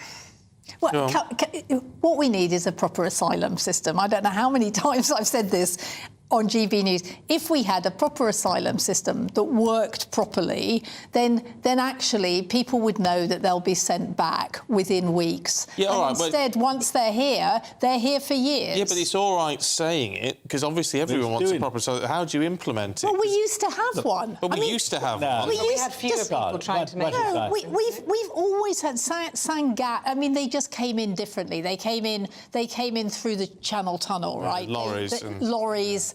I mean, quite a lot of people lost their lives. I mean, young men lost their lives. I mean, that's always been a place. I mean, the other thing is it's so difficult to get in any other way. But actually, going back to your story about the Afghans taking over from the Kurds, I mean, it has been well known for years. I mean, I don't know, I presume Border Force knows that it was the Kurds running. I mean, it is a disgrace to us that we've got Afghans who are not coming over here legally, right? That I think, I mean, since the, I mean, it was 2 years ago that it all finished, the withdrawal, and then, we were supposed to have this route for Afghans. It's never, ever... Well, a route for some Afghans, and not all. It's only for some. But and I at don't least for the ones who help the Western allies, and they weren't, been supported. and they haven't been supported, and it is absolutely terrible. And I have to say that I went to Afghanistan and did some work with the British Embassy, and the Afghans who were helping, they were risking their lives even at the time, right? And there's no question that they'll then be put on, on the death lists. So I think we really owe it to the Afghans, and it is shameful that they're now over there organising boats instead of actually coming over here. OK, look, we're almost out of time. So we've got to look at invasive raccoons, David, because I know they're a great concern for you. They are. It is the silly season, although, unfortunately, there isn't that much to do. So here is the headline in the Telegraph. Raccoons may not be Nazis, but they like a beer and causing trouble. Well, I'm sure as one of Britain's great experts on raccoons, you would agree. Well, I would. Well, it sounds like they're great experts on Nazis, liking a beer and causing trouble. A plague of invasive raccoons with a fondness for German beer are causing havoc as they raid homes and even kill treasured pets. Oh, dear. So where is this happening, David? In Germany. Oh, OK. And the animals... I thought they were American raccoons. From Absolutely. Their Berlin correspondence. So I see. Some of it may even be true. The animals, which have long been associated with the Nazis due to the time period when they were introduced, have been eating pet rabbits and fish. They've been seen drinking beer during their rampage. How do they get the lid off? Well, and obviously, and in London we just have foxes to do it, who eat everybody's pet rabbits. Oh, he's miserable. I'd recognise a raccoon if I saw one. Do you have raccoons in the studio? Aren't they black and white? No, I don't think we've got any in at the minute. No. But it's a raccoon. Davy Crockett had a raccoon hat, Yes, he did. They're black and white stripy tails. Absolutely did. Right? And they're sort of vicious. So people could make money making raccoon hats out of raccoon that they capture. I don't think I quite agree with that, but it sounds like they'd be You're a softie, really. I am a softie, but I think they'd be drunk enough to catch. Swimming around with beer. I mean, it's a glorious image, and thank goodness we haven't entirely lost the ability to have a laugh. Yes. During the summer. From raccoons, can we go to lionesses and squeeze in a little word about the big match this morning? Everybody very excited? Everybody very excited, but the Australians are playing mind games because they're so keen on winning. As you said, the Australians really, really take this seriously. So they sent over a helicopter to look at what the Lioness's strategy was, sort of taking lots of pictures. But the other thing... Sounds like a spy balloon or something. Well, it was. That's what it was meant to be. It was so that we know what your tactics are going to be. And then lots of Australians have bought the English tickets, and so they're going to go in full Australian regalia at the English end, which is going to cause chaos, absolute chaos. They are determined to win it, however they do it. It's a bit frightening. Mind games, David. I don't believe in those. Well, I mean, neither of us would probably possess the mind that could do this. Well, this is true. This is very sad. There's a keen football fan you'll be watching? Yes, I will watch, actually. Good. I never thought I would say this, but, in over a, say, 5-year period, women's football has become moved from a marginal thing to really being something that can fill a stadium, And I mean, I, as a Chelsea fan, I look at my Chelsea website and I look at all my stuff, and they put as much interest in the ladies' team as in the men. Well, quite right too. And at least the women seem to win, unlike... Well, there you go. And we've got to leave it there. Scarlett, David, thank you very much indeed. Here's Mark with your weather. Looks like things are heating up. Boxed boilers, proud sponsors of weather on GB News. Good morning. For most areas, it's a dry and fine day today with lots of sunshine to come. There will be a few isolated showers, but most places will be dry, and with light winds, it will feel very warm as well. So here's the picture of them first thing on this Wednesday morning. A lot of dry, fine weather to start the day, sunshine from the word go. There will be more cloud again affecting parts of Scotland with a risk of a few showery outbreaks of rain here. But I don't think the showers quite as heavy as they were on Tuesday. Elsewhere then, we could see an isolated shower, but I think you'll be fairly unlucky to catch one. Most places will be dry, fine, sunny spells and feeling pretty warm as well, with light winds, temperatures reaching 14 in the far north to 25 or 26 towards the southeast, so feeling very warm in that sunshine. As we head through the rest of Wednesday into the evening and overnight, then more of the same. Then most places will be dry. Under those clear skies again, we could see some mist and fog patches, more cloud across Scotland with a few showers here, and then through the night some low clouds starting to filter down from the North Sea, so turning a bit cloudier here. Temperatures I don't think will be quite so low as they were on the previous night, but still towards the west some rural spots falling close to 9 or 10 degrees, so fairly cool end to the night here. Again, most places will be dry to start Thursday morning, lots of sunshine again from the word go, a bit more cloud towards that east coast, slowly burning back towards the North Sea coastal areas, but again we could just catch an isolated shower, but most places will be dry. Probably the warmest of the temperatures will be, I think, towards the west as we head through the afternoon, where in those light winds feeling very warm indeed. We could see highs reaching 23 or 24 degrees, but temperatures a little bit suppressed towards that east coast. I'll see you soon. Looks like things are heating up. Boxed boilers, proud sponsors of weather on GB News.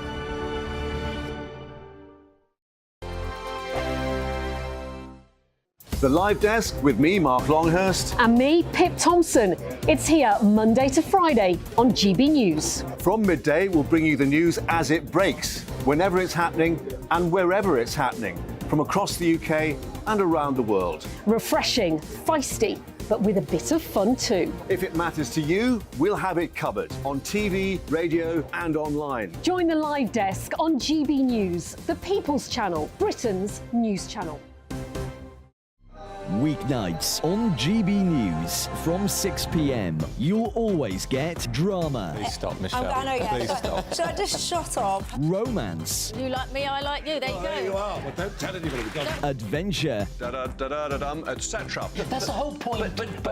And action. Sergeant, we're being greeted by superstar panel that are already at it. They're fighting. It's going to be quite a show. Only on GB News, the People's Channel, Britain's news channel. So Jubes and Kerr, we tackle the issues of the day with real robust debate, both sides of the fence, battling it out with me in the middle with my forthright opinions and views, and often really interesting things happen because you start with a position and then by the end of the debate you find actually, well, I might not have thought about that one. What we need in this country is 2 new political parties. You should maybe think about doing a 2024 calendar. I'm Michelle Dewberry and I'm keeping you company right through until 7 o'clock this evening. GB News, the People's Channel, Britain's watching. Monday to Thursday, 9 p.m. till 11 p.m. Join me, Dan Wootton. I'll bring you the sharpest takes and hottest debates. Do you not believe in prison? I don't believe in prisons. I'm completely stunned. I guarantee you there'll be no spin, no bias, no censorship. I actually was personally quite offended by it. And no reason to go to bed. So I guess they've always been quite woke. That's Dan Wootton tonight on TV, radio and online. Monday to Thursday from 9 p.m. till 11 p.m. on GB News. The People's Channel, Britain's news channel. In a world of dull and predictable radio and TV shows. Oh, hi. On Mark Dolan tonight, we've got big guests. We drill into the big stories of the day. The show adds up to a brilliant listening and viewing experience. Mark Dolan Tonight is the most entertaining current affairs show ever, and that's a fact. That's Mark Dolan Tonight, Friday, Saturday and Sunday from 9. Only on GB News, Britain's news channel. Like all families, we have arguments every now and then, but actually we agree on what the mission of GB News is, and that's the most fundamentally important thing. GB News provides the kind of platform that lets all voices be heard. We don't hold back. We're free to say what we really think. Just because some people who live in a tiny little Westminster bubble think that their particular story is important, that's not the most important story for me. And often they will be difficult stories, stories that you won't find on the establishment media. Because what people think in the north of England may be very different to what they're thinking in the home counties. We're going to carry on telling the world what life is really like for households up and down the UK. We love to be in your car, in your kitchen as you're having your breakfast. Whatever you're doing, you are part of the show. If it matters to you, it matters to us. Britain's watching. Britain's watching. Britain's watching. We're proud to be GB News, the People's Channel, Britain's news channel.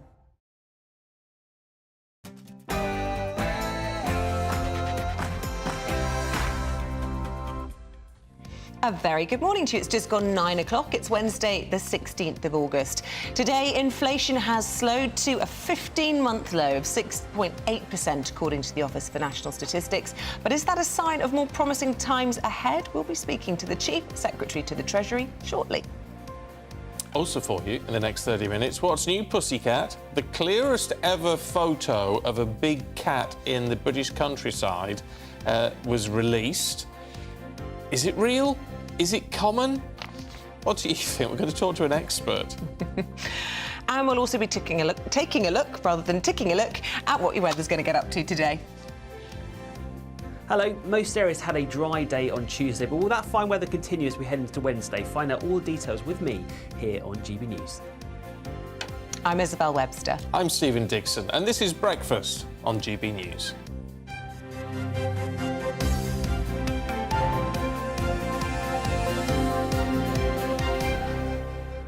The big news this morning, broke at around 7 o'clock. The Office for National Statistics releasing their figures that showed inflation has fallen from 7.9% in June to 6.8% in July. Yeah, both the Chancellor and the PM have said that this shows that the government's plan is working. Well, no surprise there. Liam Halligan, our economics and business editor, has been crunching the numbers for us. I mean, let's not make any mistake. The government's right. This is good news. It is good news. But I suppose there's still time for people to be worried and cautious at the moment. It is good news. Inflation coming down from 7.9% during the year to June to 6.8% during the year to July. In anyone's money, that's a significant reduction. Having said that, though, Isabel, inflation in this country is still relatively high compared to the States, where it's 3.2%, and the Eurozone as well, where, of course, lots of energy is subsidised.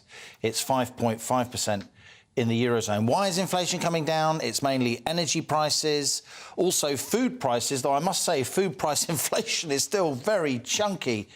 14.8% during the year to July. That means a basket of food will cost you 14.8% more than it did in July 2023, and that's down from 17.3% food inflation during the year to June. So a ray of sunshine, but no real breakthrough here because, and it doesn't give me any pleasure to say this, I know lots of savers want interest rates to go up, but lots of mortgage holders and businesses absolutely don't want interest rates to go up anymore.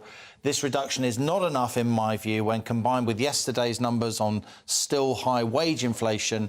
This is not enough to stop the Bank of England raising interest rates again from 5.25% when it meets on the 21st of September. All right, here's my question for you. Go for it. Is that panther real? No, is the panther real? That I'd very much doubt. To me. It might be. Fake.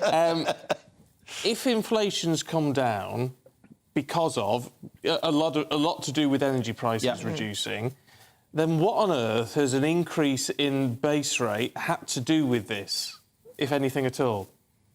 You speak my language. I completely agree with you. I've been saying that for months these interest rate rises have been counterproductive. I don't think they tackle the real issue. I think a lot of the reason rates have been going up so consistently in recent months, and the Bank of England hasn't had, frankly, the intellectual confidence and credibility to say, right, we've done all these interest rate rises, they take months to feed through, let's see what happens. The reason is because the Bank of England's credibility is so battered because it was so wrong about inflation in 2020 and 2021 when it kept saying, of course, don't worry, if there is any rise in prices, it will be transitory, ignoring warnings from some of us who were saying, no, the UK does have a serious inflation problem. And we had a serious inflation problem before the war in Ukraine did its worst on energy prices. Even in January 2021, before that ghastly invasion, inflation in this country was at a 30-year high. But it's coming down now. I think the Bank of England should hold fire, but I'm afraid I don't think it will. Yeah, and for those people sort of following the news closely, I mean, just yesterday we were talking about wages rising the fastest in over 2 decades, and then concerned that that in itself could be inflationary. So, yes, we've got inflation coming down, but then real worries that other factors are possibly pushing it up again. The thing about that inflation number, that wage number, Isabel, it always pays journalists and consumers, all of us, just to look a little bit beyond the headline, because, yes, wage inflation was high, 8.2%, 9.8% in the public sector. But a lot of the reason for that was because there have been one-off payments, bonuses in the public sector, particularly to NHS workers, which artificially pushed up that July wage that April, May, June, that quarter in wage inflation number. That was a one-off. So I think wage inflation but the will markets, spring it wasn't back just journalists. down. I mean, it spooked the markets a bit yesterday. It did to some degree because it's a high number. Yeah. But, you know, markets, they instantly react, then they properly have a look. Gilt yields are now falling, which suggests the markets have come around to what I'm saying. Of course, the headline appears, everybody goes, oh, my God, but then when you drill down, the numbers aren't always what they seem. Look, the big picture here is, and I'm not qualified to give financial advice, is that I would not fix your mortgage at the moment. Already, even though the Bank of England's likely to raise base rates again, already mortgage companies are cutting their headline mortgage rates because they can see that inflation's close to peaking. So if you fix for 2, 3 or 5 years, during that period, rates will be coming down. So if you can afford to, if you can possibly manage it, don't fix now. OK, don't move, Liam, don't move, because we want to come back to you after we get the thoughts of the Chief Secretary to the Treasury, John Glenn, who joins us now. Very good to see you this morning. Look, as we've been saying, these are really positive figures. It's all heading in the right direction, but we've still got the highest inflation of certainly any major economy when you look at the United States and across mainland Europe. So what are they doing right that we're doing wrong? Well, I think the truth is our inflation journey started a bit later and we'll come out of it a bit later. But today's significant drop to the lowest rate of increase since February last year is welcome news. But I don't want to say we're complacent in government because it won't be a straight line path necessarily. But we are on track to get to halve inflation by the end of the year, 3% by this time next year, and then on to 2%, which is the long-term target that we've always wanted the Bank of England to get back to. Yeah, and listen, you say it's welcome news. The Prime Minister and the Chancellor have gone further, saying that this is a sign that the government's plan is working. Can you just point me in the direction of what exactly the government has done to lead to the reduction in these figures that we're seeing today? Yeah. Well, I can tell you as Chief Secretary to the Treasury, responsible for government spending, inheriting an envelope of budgets for every government department, that actually keeping to those budgets to deal with the pay increases that were further than was anticipated when the budgets were set, in an environment where obviously growth isn't as high as we would have liked it to be, but much higher than others were saying at the start of the year. We are in a situation where that means I have to make choices around not borrowing more, not increasing taxes, and not yielding to more requests for more spending. That is what's important, sound public finances that underpin the foundations for growth in the economy, which is obviously high productivity growth, which is what we'll be aiming for when we've got this inflation under control. Has the Bank of England achieved anything here? Because if this is being driven by, a lot of this being driven by energy prices coming down, has it got anything to do with the base rates being increased? Or has that just simply done the opposite of what you want in terms of harming growth in this country? Well, the government works closely with the Bank of England, but as we say all the time, they are independent in terms of setting interest rates, and they have lots of data points. We discussed last week the lag that exists between when those decisions are made and the effect on the economy, but they will make that determination on the rates, I think, on the 21st of September, and it needs government to do its bit, as I said, controlling public spending, not borrowing more money, not increasing taxes. Yeah, forgive me, and they will make Mr. those Glenn. decisions around interest rates. Forgive me, do you agree? I mean, that's absolutely right, they're independent, but do you agree with what they're doing? Yeah. Well, you do the commentary. I do the decisions as a government minister. I don't commentate on the governor of the Bank of England's decisions. They make those decisions independently of government. And I think you and your colleagues do the job of scrutinising those decisions from all the different data points that go into it. And, you know, it's not for me to make speculative comments. What I'm here to do is to make sure that we spend public money well, and where we can, we help consumers, as we did with the mortgage charter a few months ago, know 90% of lenders are signed up to that to help people deal with this new higher interest rate environment for their mortgage renewals. And I will continue to do everything I can, as well as we work with supermarkets and regulators to look at price pressures in people's weekly cost of living challenges. Yeah, and on the issue of supermarkets, because it is food inflation that is particularly sticky, particularly costing people at home a lot of the pain at the moment. Is there more that can be done by the government? Because we've seen this, haven't we, where the Chancellor has called in the bosses from the supermarkets and had a firm word with them, and then the supermarkets have smiled, drunk their coffee, and then carried on their way. It's not really helping, is it? So there needs to be something done about the way the supermarkets are arguably profiteering off other people's pain at this point of a cost of living crisis. Well, I don't agree with that characterisation of it. I mean, what we've seen is supermarkets offering ranges of goods at cheaper prices. Obviously, we don't have a situation in this country, and I don't expect you or many of those watching this would expect the government to put price controls on goods in supermarkets. So it is a conversation leading to action by the supermarkets. We've seen today that the food component of inflation has gone down significantly, and it's due to halve by the end of this year. And we're also looking at what we can do to stabilise and secure energy supplies so that we won't be in a position where we'll be as vulnerable as where we were with what Putin did in Ukraine. A lot of the problem that the government is going to face with this, although as we know, it's positive news. We keep saying it's coming down. It looks like you're going to hit that 5%, below 5% target by the end of the year. Excuse me. The problem is that we don't feel any better off. We're still feeling the pain, and unless that pain reduces, it doesn't help the government's cause when it comes to the next election. Well, all I can do, and all the government can do, is relentlessly work on this core problem of getting inflation down. It underpins the foundations for sustainable, high productivity growth. It's very difficult to have high growth at a time of high inflation. So I recognise your analysis. It's a common one of the political impact of this, but there isn't a single lever I or any government minister can pull to reduce inflation to target overnight. This is welcome progress today. It's significant progress that many suggested was not going to happen a few months ago.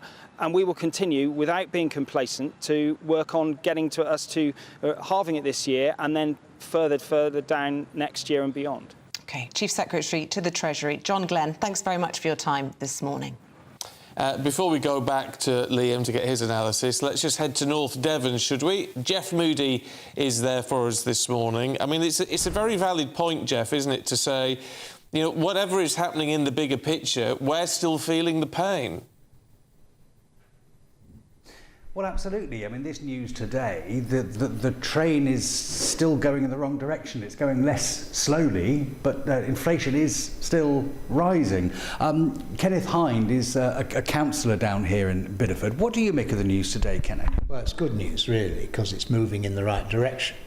Two problems, obviously. Wage inflation is still rising. And the second thing, of course, mortgage rates need to come down. But it's all going in the right direction. And as is hoped for by the government, it's going to be cut, inflation's going to be cut to 5%, hopefully, by the end of the year. How does that affect people in Bideford, do you think? You've been a councillor down here for, what, nearly a year now? How do you think this cost of living crisis is affecting people down here? Well, I've been a councillor for a few weeks, but yes, it is affecting them. This is a tourist economy. We need people. And obviously, we need people who live here. So that inflation is driving up costs in restaurants, in hotels, whatever. A slowing down, a reduction is going to help us. It's going to reduce the pressure on business and make it more available for the tourists to come in and take the benefit of this wonderful area. OK, and it is a wonderful area. Well, for now, thank you very much. We're going to be here at the Cool Beans Cafe throughout the day, gauging people's reactions to this inflation news, but also finding out how people are coping with the cost of living crisis. But for now, back to you. Cool beans. I just couldn't resist it. Thanks very much, Jeff. We'll see you a little bit later on the channel. No, it's good, though, that we are getting the views of people throughout the course of the day. Liam Halligan's still here. I mean, that's the crux of the matter. I totally get what the Minister was saying. There's only so much we can do. There are only certain levers we can pull. do what they like. If we don't feel the benefit, then there's a problem.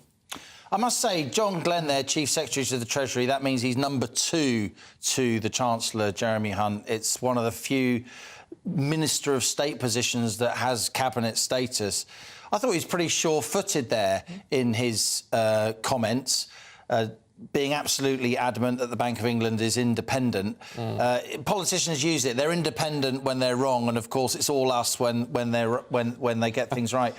Look, I think we're going to see a lot of John Glenn in the run-up to the general election. I think you saw there in his responses to you, Isabel, in particular, the outlines of what's going to happen in the next 6 to 12 months as we gear up for a vote in the autumn of 2024 or early 2025 at the very, very latest.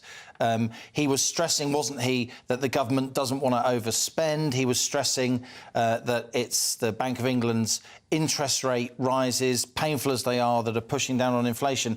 One element of that where I thought he was a bit slipshod there, he basically just gave the big supermarkets permission to keep raising prices until the end of the year. He said, oh, food price inflation will be halved by the end of the year. Well, it's currently almost 15%. It's about 14.8% in the year to July. So it's still going to be 7 or 8% by December, even though, as we've seen, wholesale food prices have been falling. Fertiliser prices have been falling. Energy prices, which go into farming, both creating and transporting food, have been falling. So I thought that was the wrong thing to say. And, yeah, we don't want to see price controls, but we do want to see senior politicians jawboning and saying, that is out of order. You need to do something about that. That's what politicians are for. Use parliamentary privilege if you have to. So I do think the government's been quite feeble when it comes to facing down the big supermarkets. Supermarkets who, we must remember, had pretty much a monopoly during lockdown because all the corner shops had to close. Yeah, it's a very fair point. Liam, thank you very much. You're going to have a busy day, aren't you? I bet you are. Plenty of coffee. Yeah, some cool beans sent this way for you. Do stay with us, because coming up, we're going to be talking about the so-called clearest ever photograph of a big cat that's been spotted in the British countryside. But we're asking, just how common is this occurrence? What you get for breakfast is something that, if we do our jobs right, you will wake up to news that you didn't know the night before. It's a conversation. It's not just me and Eamonn. We want to get to know you, and we want you to get to know us. From 6, it's Breakfast with Eamonn and Isabel. Monday to Thursdays on GB News, Britain's news channel.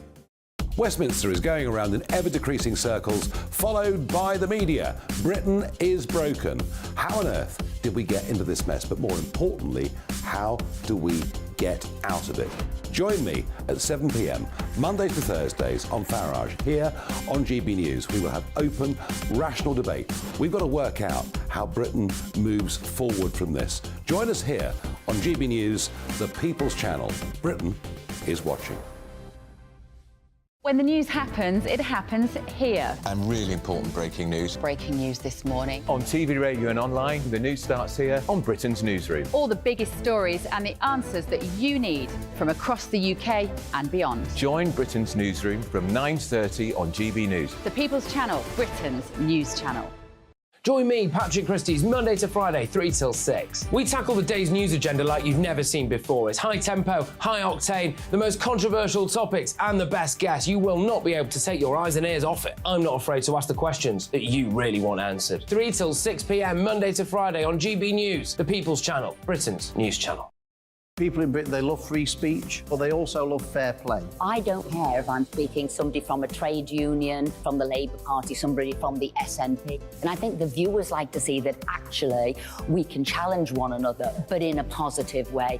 We think we ask the questions that people want to ask, and often we ask the questions that we wanted to ask in Parliament but never got the chance to ask. So join us every Saturday, 10 a.m. till noon on GB News, Britain's news channel. Hi, I'm Dan Wootton. You can watch me live on GB News Monday to Thursday from 9 p.m. And did you know that you can also watch and listen live on our website, gbnews.com? You'll always be up to date on the latest breaking news, as well as enjoying the best stories, opinions and shows. You can even join the debate under our live player as you're watching. So head straight to gbnews.com on TV, radio and online. GB News, Britain's news channel.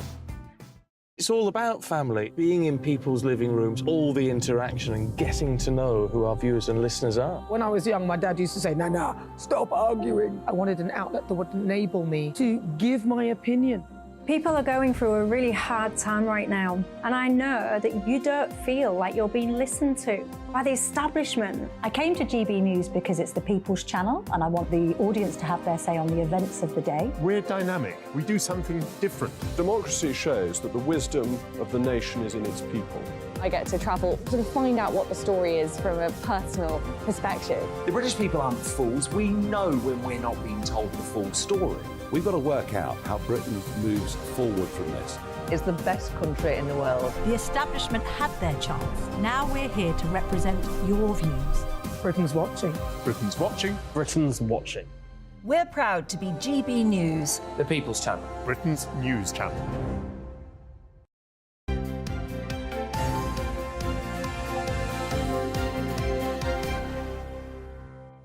Now, you see, it made all the papers yesterday, actually. A picture of a big cat in the British countryside. There it is. Is it real? Is it new? Is it old? It's all to do with some documentary that's coming out, but, of course, it's got the tongues wagging. So let's find out if these things really do exist in our countryside. Danny Bamping is from the British Big Cat Society. Morning to you. Do they really exist? Yeah, I think they do. But you have to define what is a big cat, because a big cat is only a big cat if it can roar. So that leaves lions, tigers, jaguars and leopards. And most of the sightings that we get in the countryside in the UK are 70% big cats or black cats. But obviously we don't know what species they are. That's the key.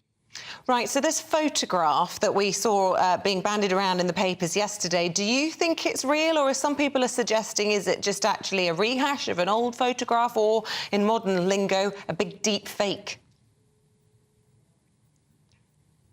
It's a copycat. It's fake. It's basically a picture of a leopard that has been taken years ago, and they've photoshopped it into different grass and flipped the picture, and we found the original picture online on an old website. Oh, well, I mean, in a way, I think that's a bit of a shame. I have to say, though, if these big cats do exist in our countryside, do they pose a danger? Well, mainly to livestock and things like rabbits, mainly, but not to humans. They keep out of the way of humans. They don't want any interaction with us, just like they do where, if they're in North America or Africa. They're very, very nocturnal and very secluded. They don't want any interaction with humans because we are their only predator. But the telltale sign, presumably, wouldn't be just to see one, perhaps on Bodmin Moor. It would be the kind of entrails of their prey, essentially. So you should know if you've got one on your doorstep. Yeah, and we've got evidence of finding sheep carcasses up trees and things like that, and that's only something that a big cat can do, really. Yeah, that would give it away somewhat, wouldn't it? You can't really tempt them out with a bag of dreamies, can you? I tell you what, it's such a fascinating thing to consider, considering we are a cat-loving nation.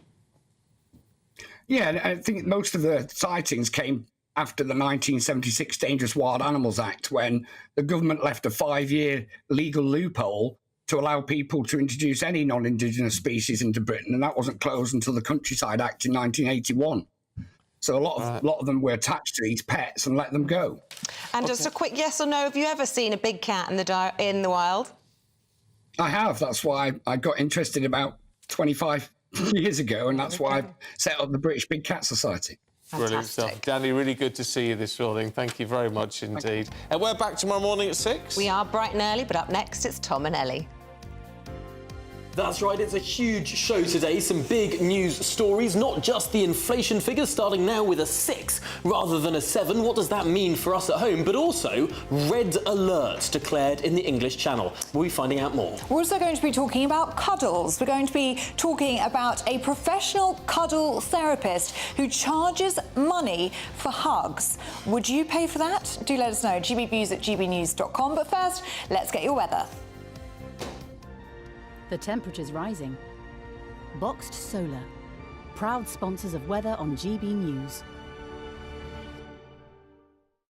Good morning. For most areas, it's a dry and fine day today with lots of sunshine to come. There will be a few isolated showers, but most places will be dry, and with light winds, it will feel very warm as well.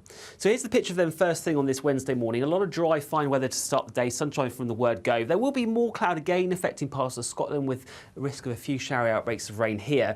But I don't think the showers quite as heavy as they were on Tuesday. Elsewhere then, we could see an isolated shower, but I think you'll be fairly unlucky to catch one. Most places will be dry, fine, sunny spells and feeling pretty warm as well, with light winds, temperatures reaching 14 in the far north to 25 or 26 towards the southeast, so feeling very warm in that sunshine. As we head through the rest of Wednesday into the evening and overnight, then more of the same then. Most places will be dry. Under those clear skies again, we could see some mist and fog patches, more cloud across Scotland with a few showers here, and then through the night some low clouds starting to filter down from the North Sea, so turning a bit cloudier here. Temperatures I don't think will be quite so low as they were on the previous night, but still towards the west some rural spots falling close to 9 or 10 degrees, so fairly cool end to the night here. Again, most places will be dry to start Thursday morning. Lots of sunshine again from the word go. A bit more cloud towards that east coast, slowly burning back towards the North Sea coastal areas. But again, we could just catch an isolated shower, but most places will be dry. Probably the warmest of the temperatures will be, I think, towards the west as we head through the afternoon, where in those light winds feeling very warm indeed. We could see highs reaching 23 or 24 degrees, but temperatures a little bit suppressed towards that east coast. I'll see you soon. The temperature's rising. Boxed Solar, proud sponsors of weather on GB News.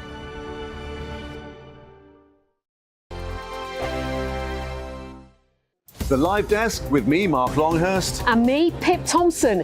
It's here Monday to Friday on GB News. From midday, we'll bring you the news as it breaks, whenever it's happening and wherever it's happening, from across the UK and around the world. Refreshing, feisty, but with a bit of fun too. If it matters to you, we'll have it covered on TV, radio and online. Join the Live Desk on GB News, the People's Channel, Britain's news channel. Weeknights on GB News from 6 p.m. You'll always get drama. Please stop, Michelle. I know, yeah. Please stop. Should I just shut up? Romance. You like me, I like you. There you go. There you are. Well, don't tell anybody. Adventure. Etc. That's the whole point, but bomb. And action. Sergeant would be agreed by superstar.